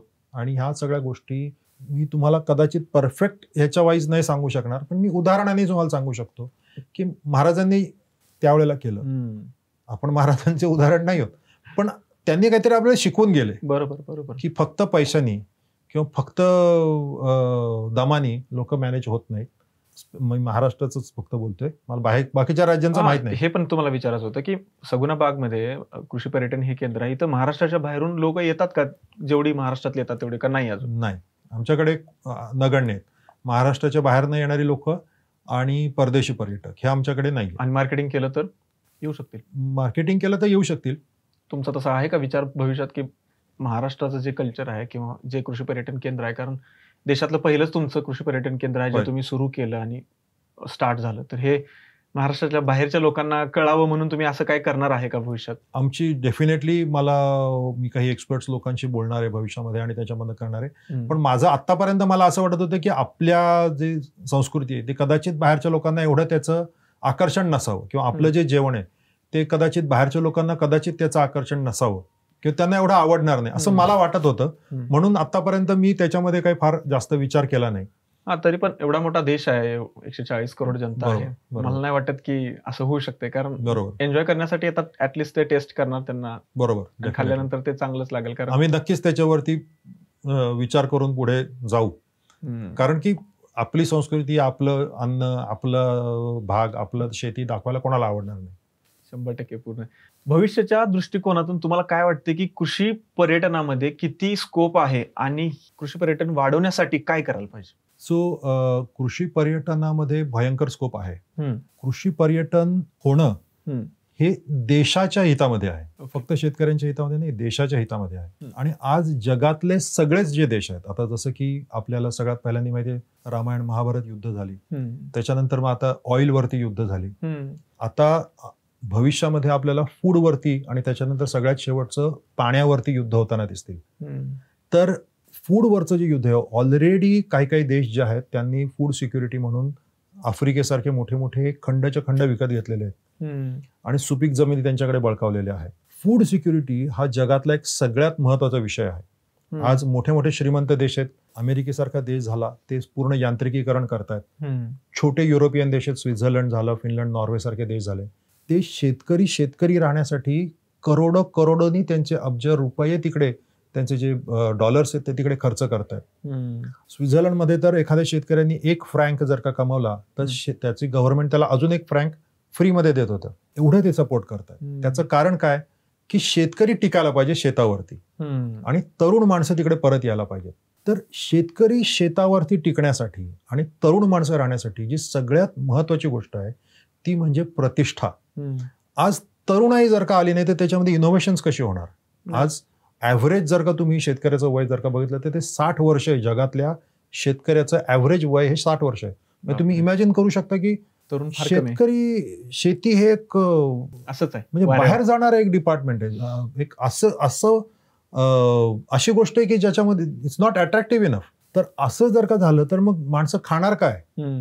तर त्याच्यासाठी शेतकरी खूप महत्वाचा आहे आणि त्याच्यासाठीच आपण जय जवान जय किसान म्हणतो. जय जवान सगळ्यांना माहिती आहे आणि जय किसान हे त्याच्यासाठी महत्वाचं आहे, फूड सिक्युरिटी. आणि फूड सिक्युरिटी कशी? तुम्ही मारून मुटकून किती लोक कसं बसवणार शेतकऱ्याला? जर का शेतकऱ्यांची लग्नच होत नसतील तरुण शेतावरती शेतकरी म्हणून, तर शेतकरी राहणार कसा शेतावरती? तर हे जे आहे ह्याचं सगळ्यात उत्तम गोष्ट जी आहे ही आपल्याला कृषी पर्यटनामध्ये त्याचा मार्ग आहे. आणि हा मार्ग म्हणजे शेतकऱ्याला तर तो सुदृढ बनवतच आहे, शेतकऱ्याला तो पैसे मिळवून देतच आहे, त्याचबरोबर शेतकऱ्याला प्रतिष्ठा देतोय. आज माझ्यासारखा मुलगा जर का माझ्या वडिलांच्या शेतावर जायचा असेल स्वित्झर्लंड किंवा अमेरिकेसारखे जॉब सोडून, तर तो का करेल? पैसे तर मला कुठेही मिळणार होते, मला प्रतिष्ठा जी मिळणार आहे माझ्या शेतावरती राहून ती फक्त कृषी पर्यटनामुळे मिळू शकते. आज जेव्हा शनिवार रविवारी मी उभा असतो कुठे किंवा बाहेर गेलो तर जे पर्यटक असतात ते पाठीवरती ऑफकोर्स ते बिल तर देतातच, त्याच्यापैकी 99% लोक पाठीवर थाप पण मारतात, छान करताय तुम्ही, आवडलं आम्हाला इकडे येऊन, जरा गावाकडे आल्यासारखं वाटलं वगैरे वगैरे असं बोलतात. आणि तेच पाहिजे ना, आज शेतकऱ्याला तेच पाहिजे. आज ह्याच्या अगोदर सुद्धा मी सांगितलं की काही काही लोक एक्स्ट्रीम स्टेप घेतात. फक्त ते स्टेप घेण्याच्या अगोदर जर का त्याला 2 माणसं जर का येऊन भेटली असती आणि त्या शेतकऱ्याला जर का म्हणले ते वाह तुम्ही खूप छान करताय, मस्त आहे तुमच्या शेतावर, त्याला खूप प्रसन्न वाटलं, कदाचित तो एक्स्ट्रीम स्टेप घेण्याच्या अगोदर 2 वेळा विचार करेल की मी हे घेतोय पण मला त्या माणसाने तर सांगितलं किती चांगलं करतोय. कदाचित तो एक्स्ट्रीम स्टेप घेणार नाही आणि 2 शब्द त्या माणसाशी बोलेल आणि त्याचे सगळे प्रॉब्लेम सॉल्व्ह होऊन जातील. तर अशा प्रकारे कृषी पर्यटनामध्ये खूप ताकद आहे आणि कृषी पर्यटन हे आपण जास्तीत जास्त प्रमाणात प्रमोट केलं पाहिजे. कारण त्याला मी जसं म्हणलं 0 रुपये खर्च आहे चालू करायला, फक्त तो स्वतः शेतकरी पाहिजे, फळतं फुलतं शेत पाहिजे.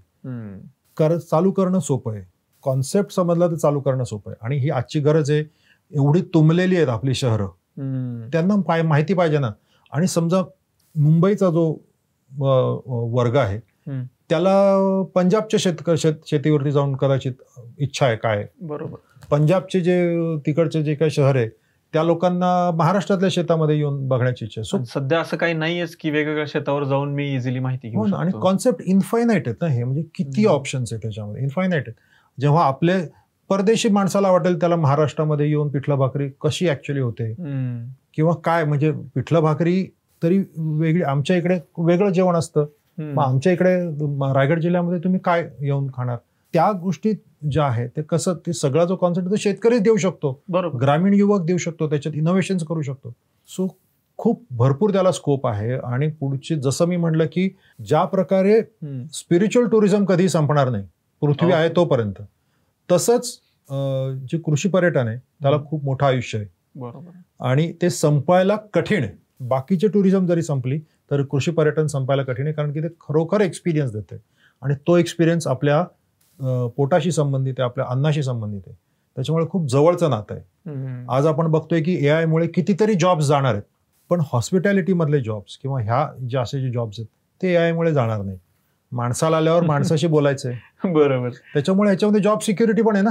खूप लोकांनी याच्यामध्ये इंटरेस्ट घ्यायला पाहिजे. इनफॅक्ट शहरी लोकांनी पण त्याच्यामध्ये इंटरेस्ट घ्यायला पाहिजे. बरोबर. तर हे जे आहे, हा कॉन्सेप्ट अजून पुढे वाढण्यासाठी गव्हर्नमेंटने त्याच्यामध्ये खूप जास्त प्रयत्न करायला पाहिजेत. जेवढा त्याचा गवगवा व्हायला पाहिजे तेवढा गवगवा होत नाहीये. जेवढं कृषी पर्यटन म्हटल्यावरती जे पर्यटकांना सुद्धा कॉन्सेप्ट क्लिअर नाहीये. बरोबर. की शेतावरती गेल्यावर मी करणार काय, क्या रहता है उधर, काय असणार तिकडे जाऊन, काय फक्त शेती बघायची, चिखल बघायचं, करणार काय तिकडे जाऊन माहित पाहिजे. लोकांना नाही माहिती तिकडे जाऊन करणार काय, डास रासणार, पुढे काय. तर शेती पर्यटन म्हणजे काय हे लोकांपर्यंत सुद्धा, जसं अंड्यांचं जे कन्झम्पशन आपल्याकडे वाढलं, जी गव्हर्नमेंटची स्कीम खूप, रोज खाओ अंडे, संडे हो या मंडे वगैरे, बरोबर, त्याच्यामुळे खूप कन्झम्पशन वाढलं अंड्याचं, इंडस्ट्री वाढली. आणि त्याच्यामुळे प्रोटीन इंटेक वाढला जनतेमध्ये. ते पोलिओच्या वगैरे जे असतात, किती चांगले गव्हर्नमेंटनी केलेले एक गोष्टी आहेत. बरोबर. जेव्हा कारगिलचं युद्ध आलं तेव्हा सैन्य भरतीसाठी कितीतरी वेगवेगळे हे केले गेले, खूप मोठ्या प्रमाणात प्रमोट केलं गेलं. मग तसं शेती हे आज तेवढंच महत्वाचं आहे, त्याच्यापेक्षाही जास्त महत्वाचं आहे. खरं त्याच्यापेक्षा जास्त नाही मी म्हणणार, पण मी म्हणेन शेती हे खूप महत्वाचं आहे.